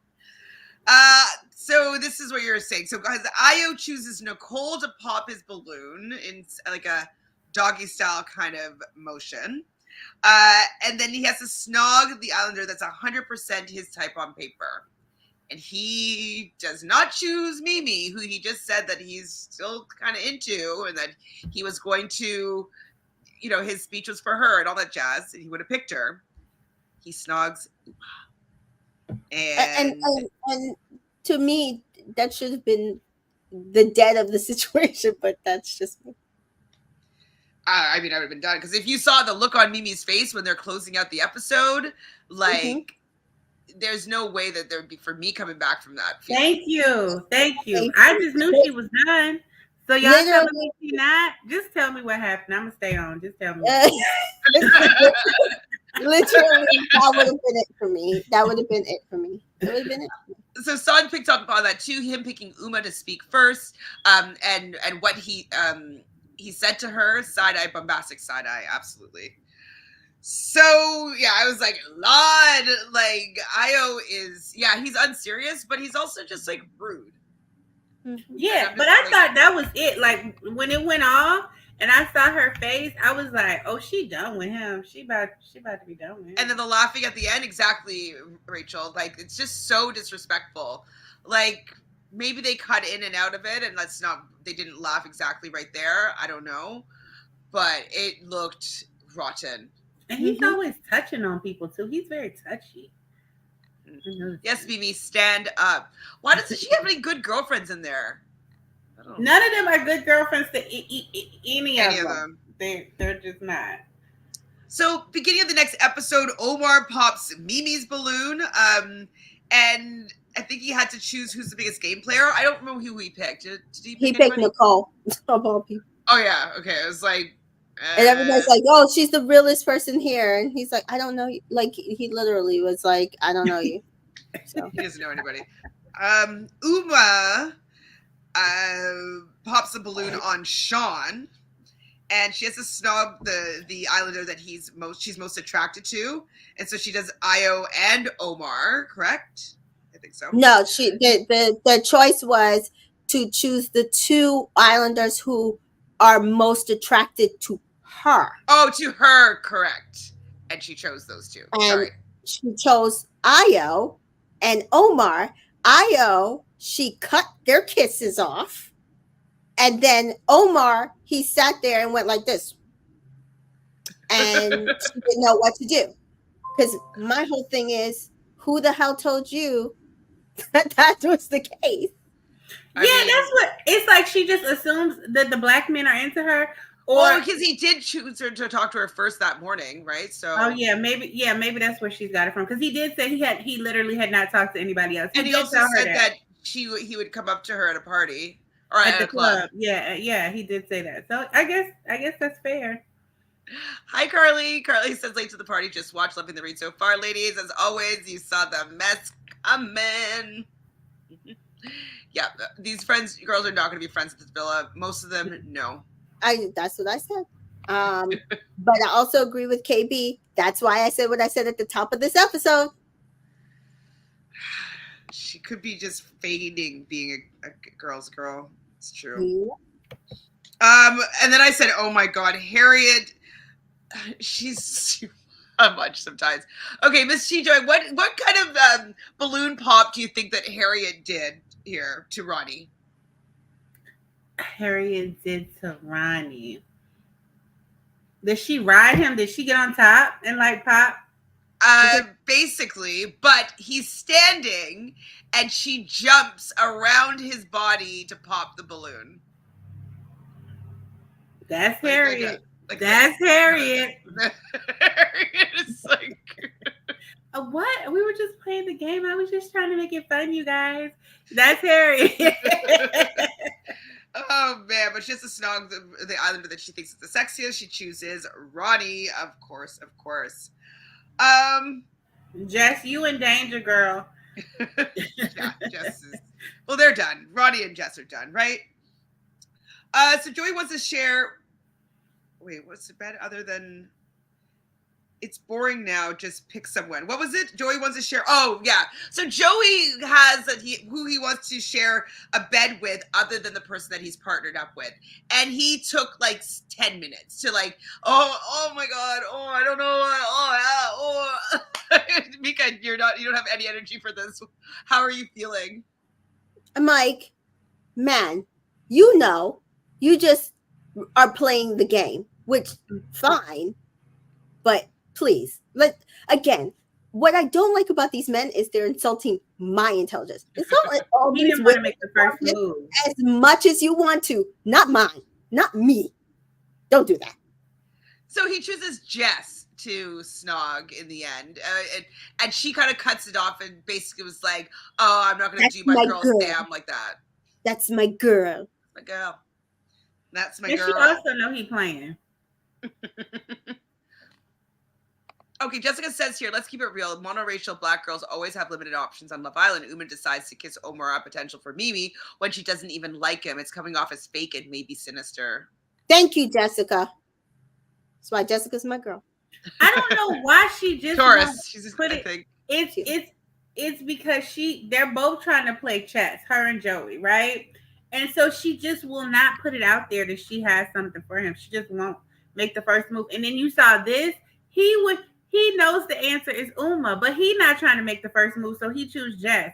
They're both playing this game. They're playing the game. So after the challenge, Mimi is talking to Patsy, and she's basically saying, like, I'm throwing in the towel. Patsy is kind of agreeing that this is what she should do, saying that Io's being a bit of a fraud here, which is true. Yeah. Like, she should have deaded it at this point. Absolutely. Like, I mean, Patsy the day before was gassing her up a little bit, but today she was telling her the actual right information. No, I think you're correct. You might want to stop it because even Mimi said, I am going to be the person that gets hurt if I continue. Hello.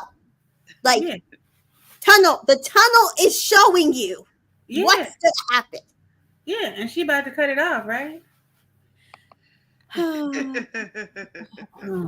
So Uma wants to talk to Io about a couple of things. She thinks that he was making Mimi look like a bit of a mug, and just was kind of upset with how Io has been kind of treating the whole situation and not seemingly being fully clear with everyone and kind of embarrassing Mimi at Uma's expense and all that jazz. So then Io decides to go and pull Mimi for a chat. And she does not want to have this conversation. She hasn't processed her emotions at this point. And so she's just like, so he's like, so you don't want to talk? She's like, no. I'm happy she did that.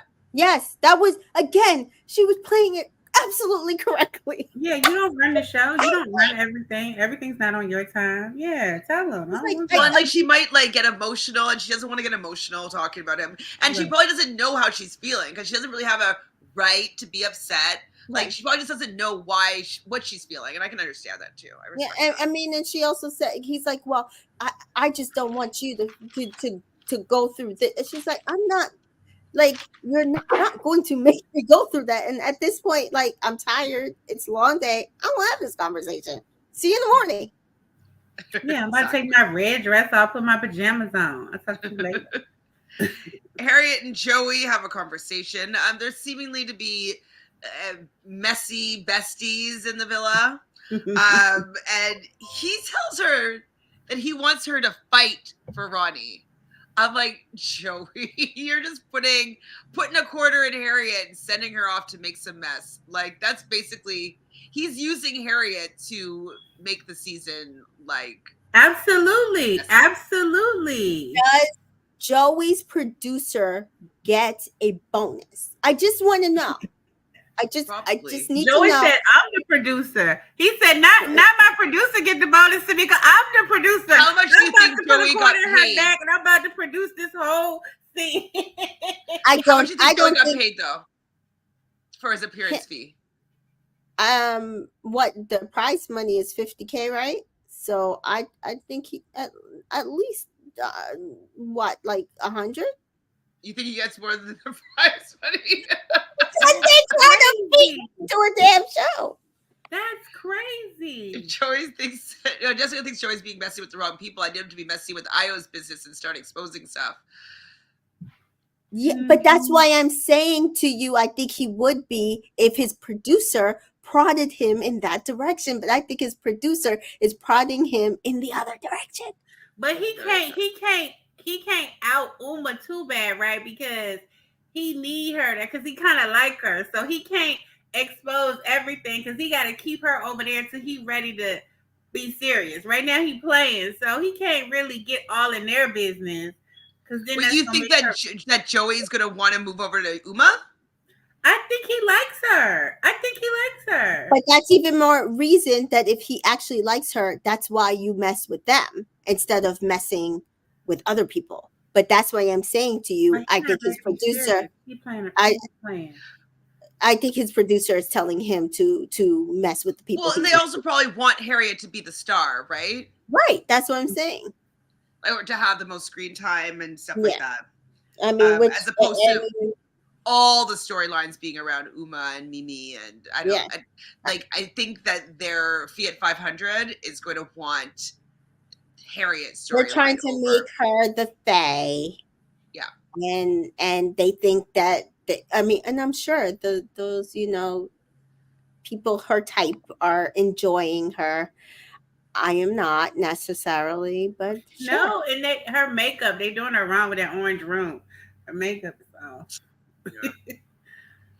Yeah. They definitely are pushing the Joy and Harriet friendship thing. Yeah, for sure. And then do you think it's gonna be like friend to lovers?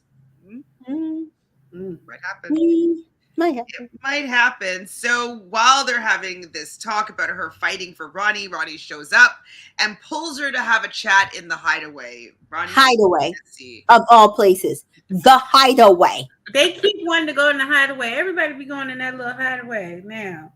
Mm-hmm. So he thinks that things are progressing in the right direction between the two of them. And so while this is happening, Jess sees them go into the Hideaway, and she's like, watch, he'll probably kiss her in the Hideaway. And then we see that they do have this like really like annoying kiss. And like she has all that red lipstick on because it's like pre-loved red night.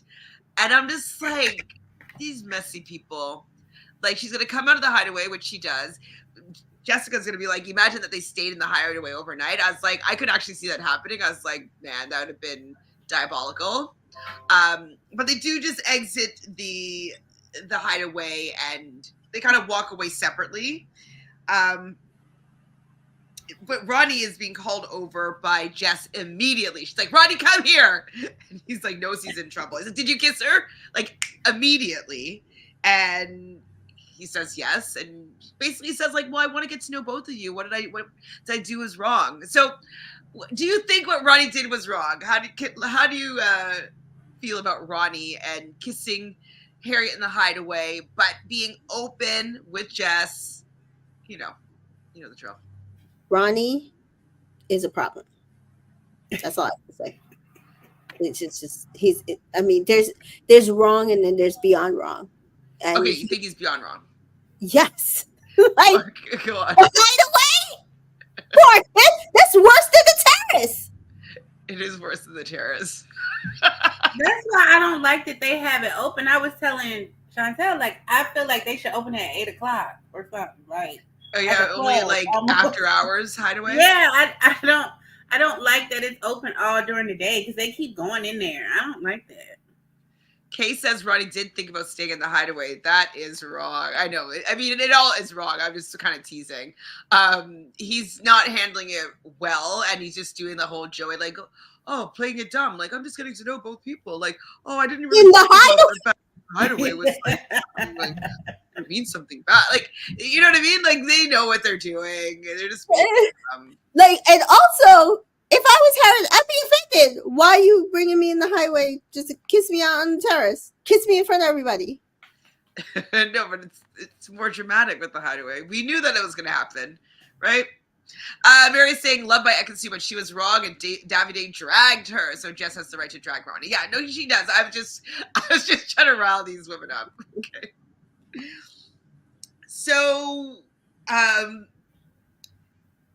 Harriet and Jess have a conversation in the change room, and Jess is like, whatever, crack on with him. Like, I don't care. But she's like, it's not you, it's him. Like, I don't have a problem with you, even though I think what you did was trash. But like, it's tired. Like, she just throws these little digs in there. Just throw a little dig. Throw a little. That's dig. my Taurus boo. She's just like petty, but it's petty. but Harriet can take it because she's another Taurus, right? No, listen, the conversation, I was just like, yeah, I understood all of that. I didn't give two shits, and Justin's like, yeah, I'm just gonna be petty right now, but it's okay, it's all right.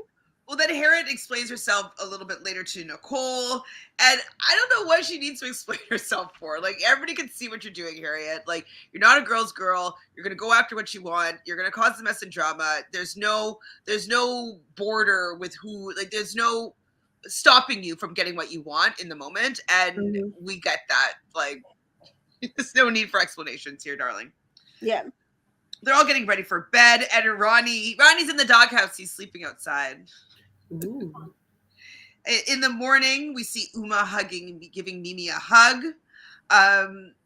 Were you getting pissed off at that? Would you give her a hug?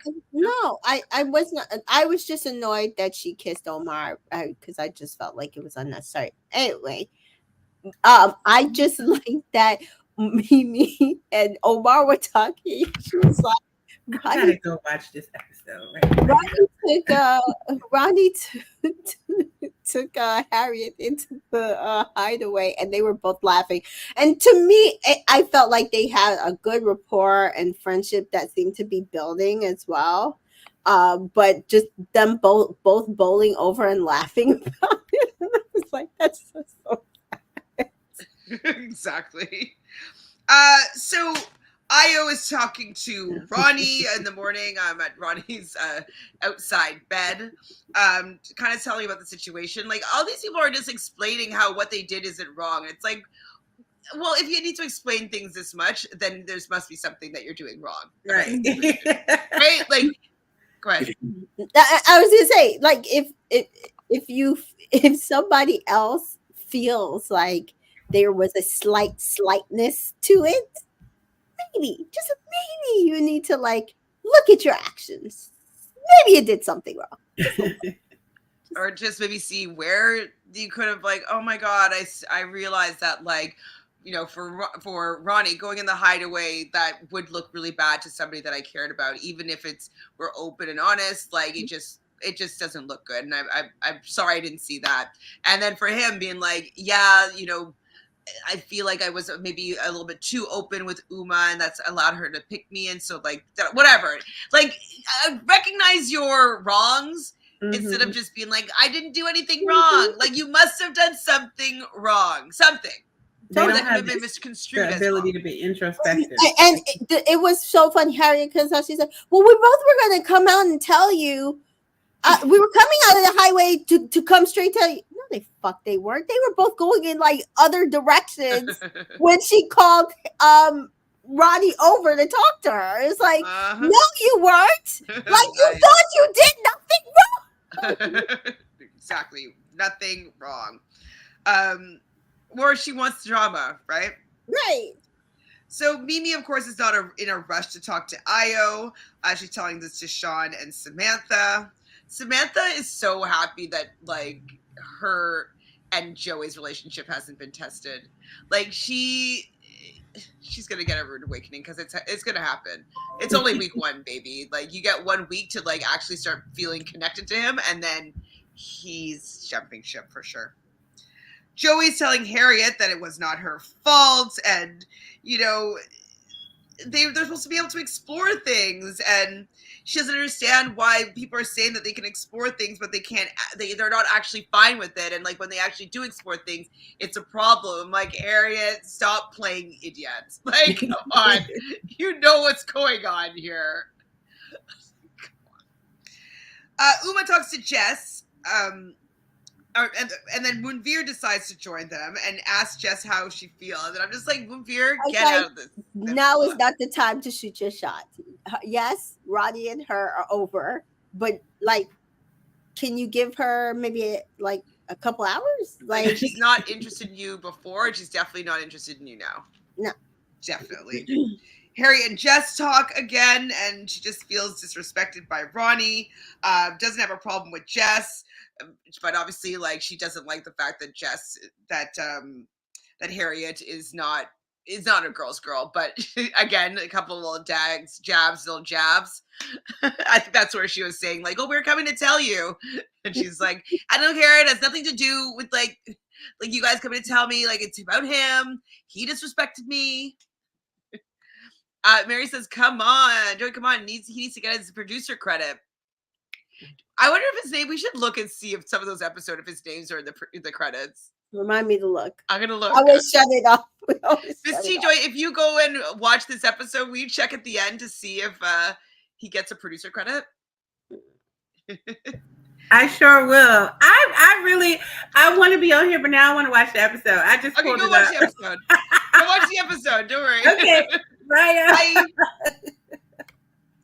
So Samantha is worried that every girl is going to come in and wanting Joey. And it's like, well, you should be scared because they will. Just like you are fangirling, there's going to be other fangirlies that are going to be on, or people that are on his level. Who knows who they're going to bring. And just buckle up because it's happening. Yep. Ronnie pulls Jess and she says that she isn't kissing him until he makes up his mind. Like, I guess she really thinks that they have a bigger connection than they actually do, because like all these ultimatums and these like dangling carrots, and it's like he doesn't care. Doesn't care at all. And that's kind of what I was saying last week. It felt like last week's emotions were like week 2 or 3 emotions, and now it's like you're on week 2, but it feels like you're still kind of like, you know, should be week 1 emotions, and you guys are acting like we're week 4 emotions, meaning you guys have been together and tested and now you're tested again. No, like he does not care at all. Not right now. Not for you. No. I don't even know if he has it in him to like really care right now. Yeah. I don't know. So we see Samantha talking to Joey about being on Towie again. And I'm just like, I did say that, you know, this was a better conversation because I was talking about how he feels about like, you know, people saying that he's a little bit of a ditz and all that stuff, and how does he deal with that? So it was better in the sense that it was talking about his growth and like who he is as a person from that experience. But I think that she needs to lay off that show because it doesn't seem like he enjoys reminiscing. having to be a fan, like having to be at a Comic-Con and being on, you know what I mean? Like when there's a little bit different version of yourself when you are talking to fans of the show. You're still yourself, but you're going to be a little bit more this, a little bit more animated, a little bit more considerate. Like there's just you're just a little bit different than you just being relaxed and being yourself, getting to know someone. And so I think that he just doesn't like that he has to put on his persona. True. Fair. It would probably exhaust me to have to do that. Yeah, like being on all the time it sucks. Yeah. And that's like sometimes like we get mad at like celebrities like, oh, she didn't want to give me her autograph, she didn't want to talk to me, she wasn't nice. And it's not that she's not nice, but she just didn't want to be on right then and be like give all that extra energy to somebody that's a fan. I mean, even at work, like as a Black person, like going to work and having to code switch is sometimes just so fucking exhausting. Some days you're like, I just don't really feel like doing it today. No. Omar and Patsy have a conversation, and she's really pushing for this one, kind of being quite forward and saying things like, so where are you taking me on our first date? All that type of stuff, which works if they're interested in you, but he's not interested in her at all. I don't think he's interested. No, there's a bunch of people on Twitter are like, oh, he's a milkman, he's into her, they're so cute together. I'm like, is that a term, milkman? I didn't know these things. Yeah, I'm like, I don't see anything there at all. I know you don't like Patsy. I don't mind Patsy. At least she's trying. No. I mean, fair point to her. Like, she should try. She doesn't want to be with Monveer. I don't know what happened with that. But Monveer is so lame. Like, he's whack. That's what happened to Monveer. He has no chat, like, no game, no swag. Like, he's just a pretty face. And I think that everything about him probably gives people the ick because he's just so soft. Like, I don't know. Yeah. I mean, fair. I said that from the beginning, but I was saying with Patsy, I don't know. I think for me, I just feel embarrassed for her because I don't think Omar liked her. Like, I just don't. Like, even when he said, we'll get there. When he said at the end, he's like, if he had to steal somebody, he guesses he'll have to do Uma, or he guesses Patsy, because he knows Patsy will take him, but it didn't sound like she was number one choice. Son says Monveer likes blondes and is below 6 feet. It's true. And I think, Monveer has dead shot. I think so. Yeah. Because remember you're saying like you think that he's one of the better looking guys in the villa? He aesthetically, if you looked at his face, if he was in if he was a model in a billboard, you'd be like, oh, he's really good looking. But his lack of swag makes him like a 4.5 to me. Like he's just.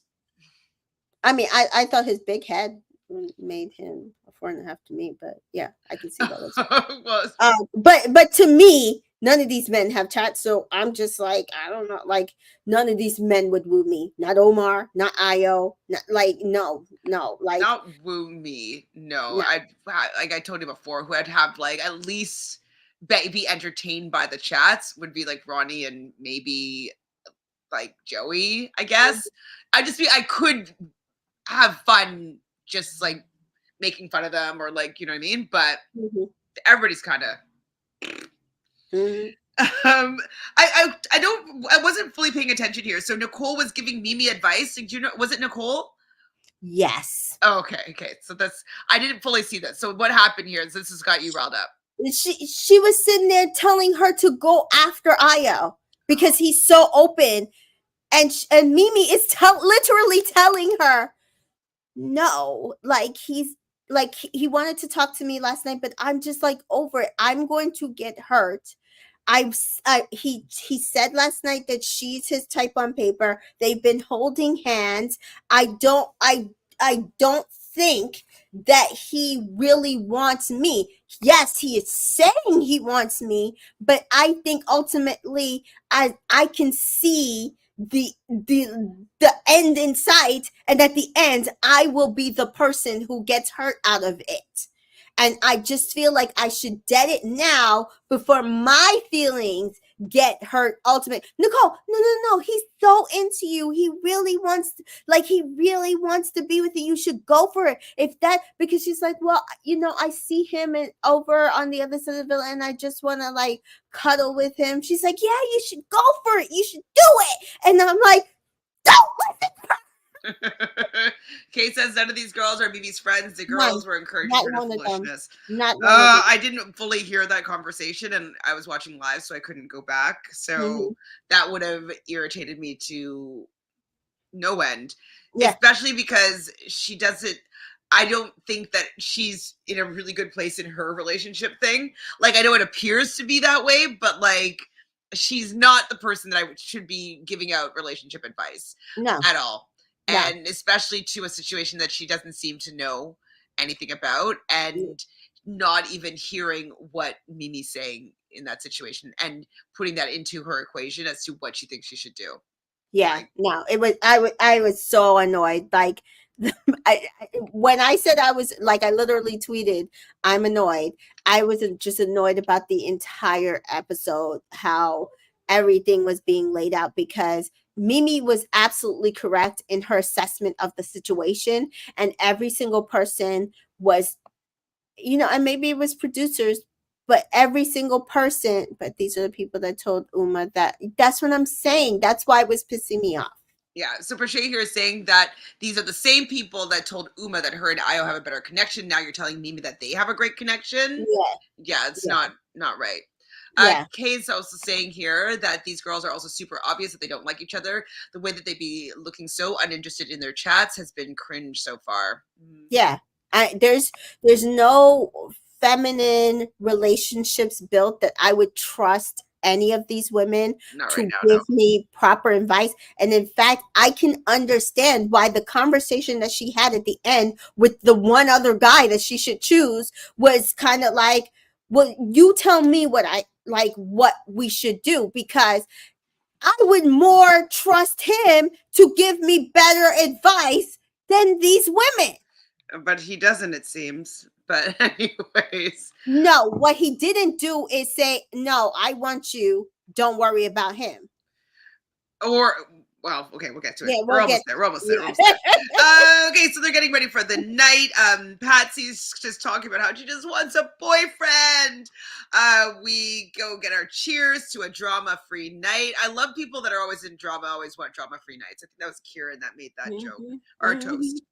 Harriet and Joey chat as usual. She thinks, she's saying, like, I don't know if I should say this, but like, don't tell her that I said this, but it seems like you don't give Sam enough like physical attention. And which is true though to Sam. Like, Sam is saying to Nicole at the same time, they're watching and chatting about the fact that Joey isn't that affectionate with her and doesn't really make her feel like he likes her. And it's like, because he don't. Take it as a hint. Because he doesn't. And if he did, I think you've eroded a lot of it. But okay. She's been becoming so unlikable. Yeah.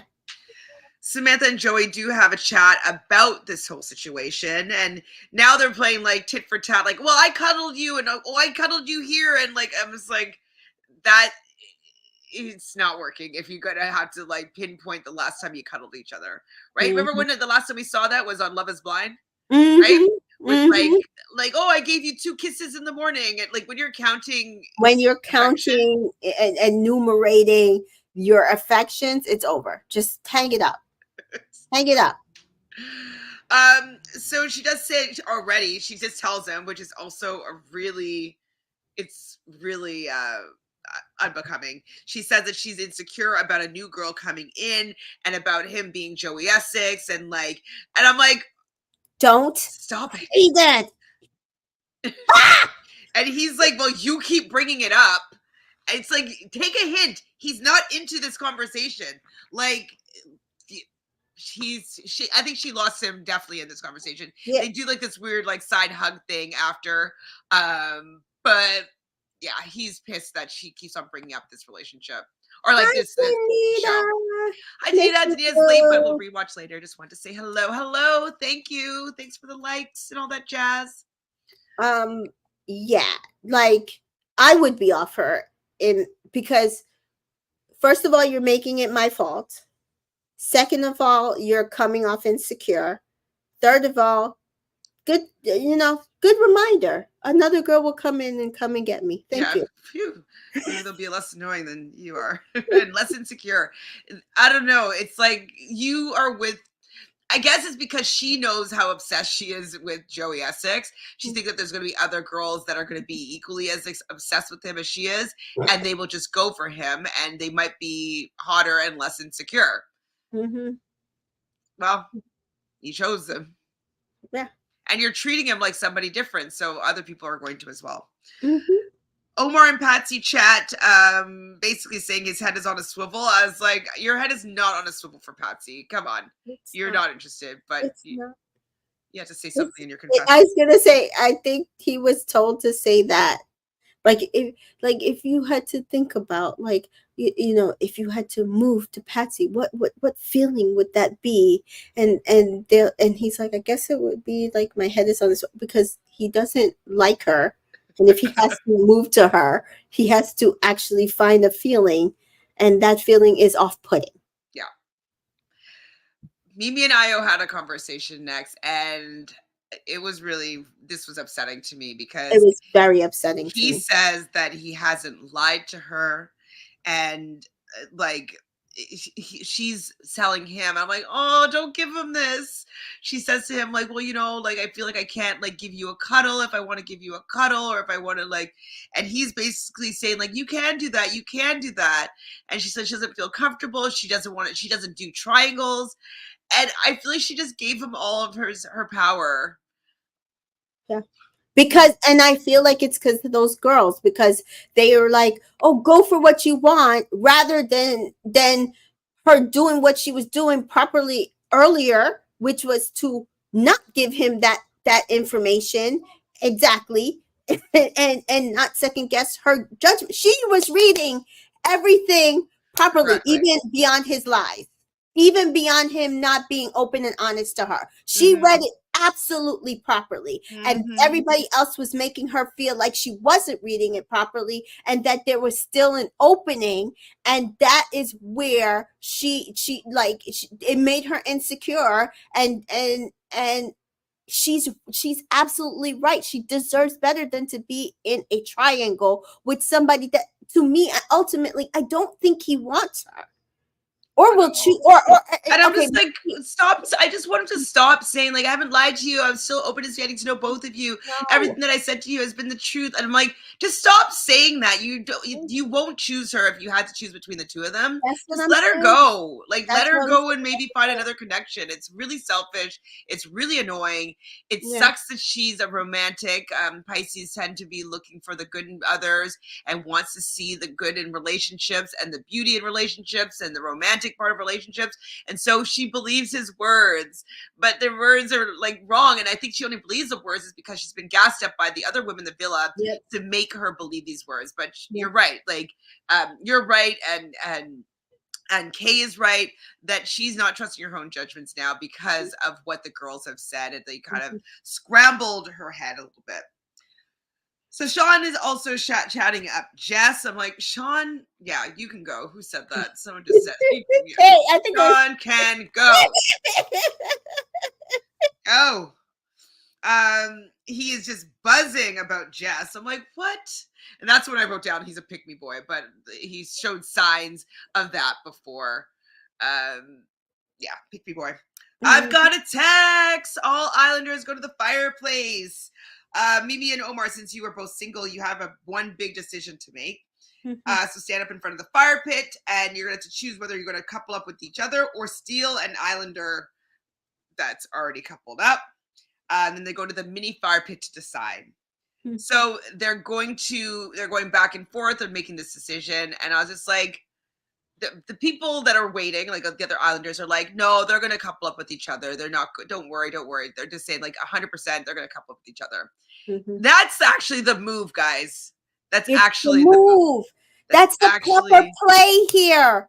It's the proper play here. I don't understand why. Like, even if you both are like, well, I kind of want to get to know Ayo. Well, I kind of want to get to know Uma. Divide and fucking conquer together. You should couple up together and divide and conquer that way. You don't sit there and split yourself up. Yeah, because when you do it this way, it just makes the other people be like, sorry, I had no choice. I had no control. Like, I had to say yes. And like, it doesn't make authentic relationships happen in this way, especially when a girl's doing it to a guy. Maybe when a guy's doing it to a girl, it could look like, Toby doing that to Georgia. Like, it's a big grand gesture. But then you have the other side where we watch Danica do it to what's his name, and he wanted nothing to do with it, and he didn't even have somebody he wanted over her. He just did not want her. Yeah. So they're going back and forth, and she just has ringing in her head that he hasn't lied to her and that he's still interested in getting to know both of them. And she tells Omar, because it seems like Omar just thought that they were going to immediately choose each other. And then it seems like he was like shocked because she was like, well, I was still interested in Ayo. And he looked like, okay, so that's what we're doing. And so it looks like he changed the script to suit what she was suggesting. And well, I feel like it was a little more than that. So he did say to her, well, okay, I get it that you still want to get to Ayo, but I think that we should give each other a chance to get to know each other. What flipped the script was when she said to him, no, Ayo told her that he wanted to still get to know her because he did. And he said, well, that changes everything. Because I think he also, like the rest of us, was under the impression that Ayo is stuck on Uma. Because more than likely, if he's watched everything, he also sees that he's been giving Uma more attention. Absolutely. He doesn't have all these other people messing with his head, telling him that what he sees is going on in the villa is incorrect and that he needs to go after Uma or Ayo or whatever. Hi, TA. TA says, my favorite lady, Chantele Mika.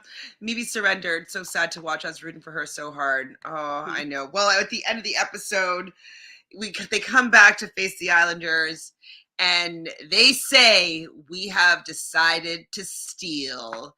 Whoa.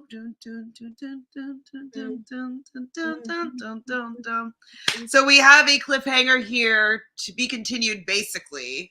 We're going to start off next episode with that decision.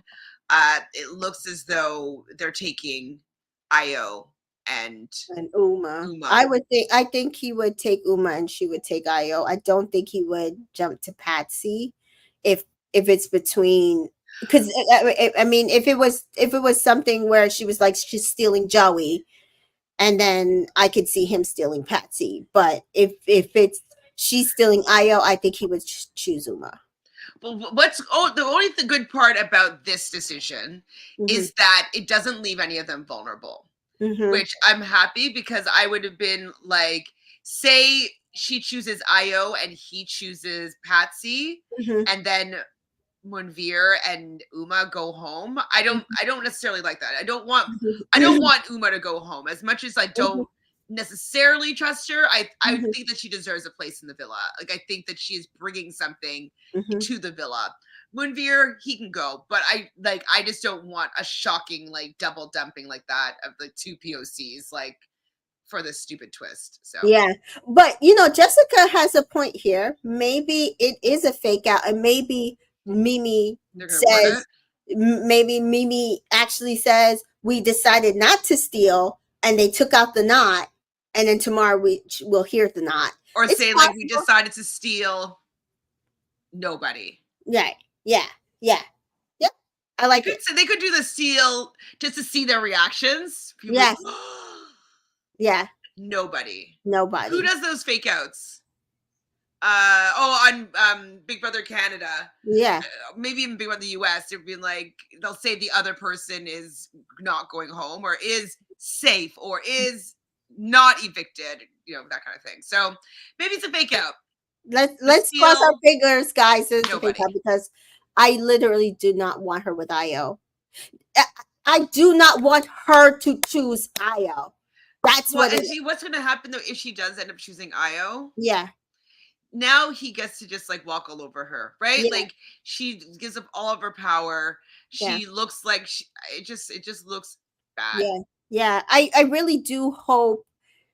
So my whole thing with Omar was that I felt unless he did it and we didn't see it again, I can only go by the edit. I wanted him to say is no, we should give each other a chance to get like be more forceful for it, because I do feel like it for him the tier was Mimi, Uma, Patsy, rather than another version of that. And for her, I think she was more conflicted because everybody else was in her head. Because from what I can say, yes, he did say that he would pick Uma in a bar, but I would pick a lot of people in a bar. That doesn't necessarily mean that that's the person I would want to get to know after getting to know the situation that they're in. But I think when you have other people messing with your mind about what you're seeing and what you're feeling, it's a little difficult. I do want to mention one thing. I don't know if anybody watched After Sun. But yeah, I was looking for it. Where is it on ITV? It was on. I watched it live. I mean, half watched it live. I was half. It might have a separate actual channel because it's not on the Love Island thing, but it might be Love Island After Sun episodes. Sorry, yeah, go ahead. So, Sean was on. Sean that got dumped. The other. Sorry, Sam. Sorry. I was like, did I miss something? Yeah. Sam that got dumped, and he was saying they asked him who he wanted to get to know, and he said 2 people, and then he added Mimi at the end of it, and I was like, why are you lying? Because in his exit interview, he literally had Mimi's name nowhere in there, and we have seen that where all of a sudden in the interview that it's like this random name, like, oh my god, he actually likes such and such, and I always post those when they happen because I always like to know what we missed out on. He did, like, what? And so all these people are like, oh, see, I knew it. I knew he wanted to get to know Mimi. He's a liar.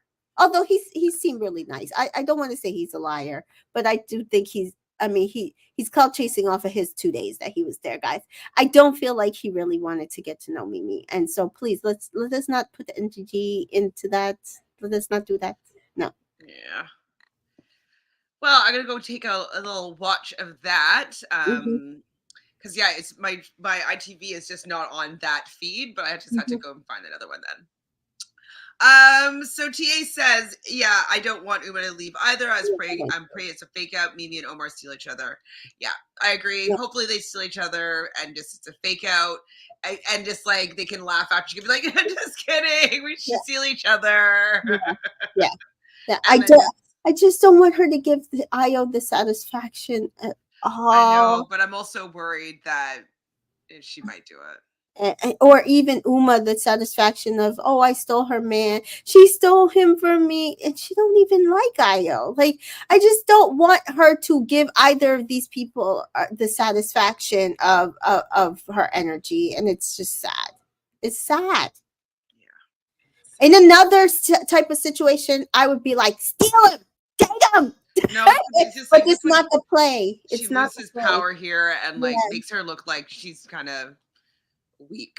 Yeah, it does. Yeah, Well, I'm sorry, Mimi. Please just don't make this decision. I know you've already made it, so we can't we can't energetically kind of sway you to You do the can right send the thing. energy vibes that it was the right decision and that we're gonna find out the right decision. Okay. Well, why did they cut the episode here? That's because I think they cut the episode here because to make it dramatic when it's probably hopefully not dramatic. Okay. That's why I'm like, oh, maybe that's why, because like they literally usually they like they there would have been, I feel like, more of a sentence except for they said we choose to steal.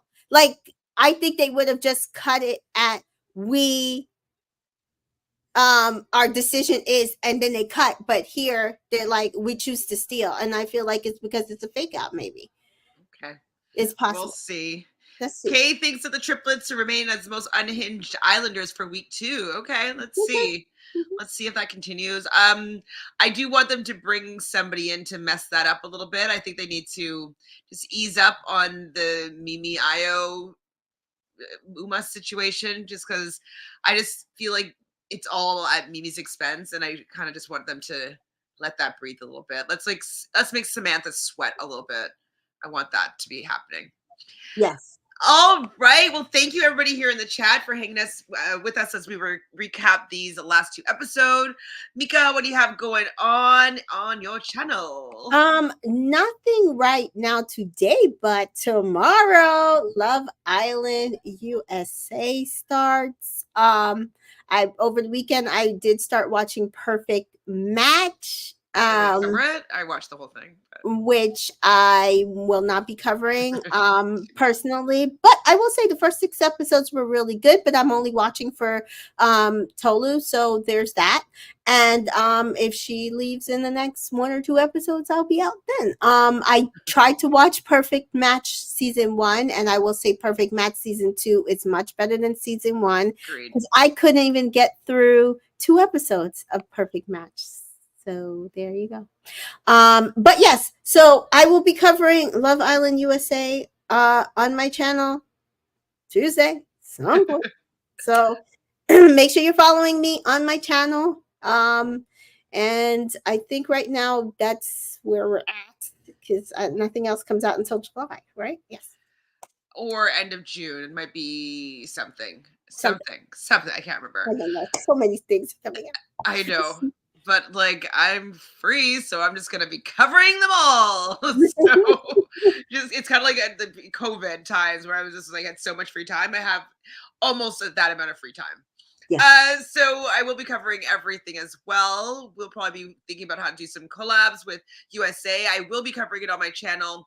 I don't know in what capacity. I know I have somebody for tomorrow. We'll see how it goes, but I don't know how it's going to go. Yeah. Timing wise, we'll see.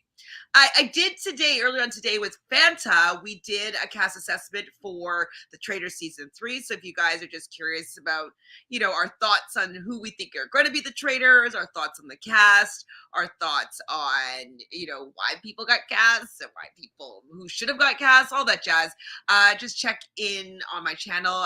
We just did that a couple hours ago. So that was a fun time, of course. And yes, make sure you subscribe to both of us. Tamika's channel should be in the description box below. Like this video and let us know, do you think that this is a fake out, or do you think that they made this cliffhanger because she's going to make the wrong choice and the viewers are going to be disappointed in her choice? Why did they do this fake out? Let us know in the comment box below, please. And thank you so much, chat, for being here and all your insights and your funny lines and your support. We appreciate everybody here. Thanks, everybody. Till tomorrow. We'll be back. Bye.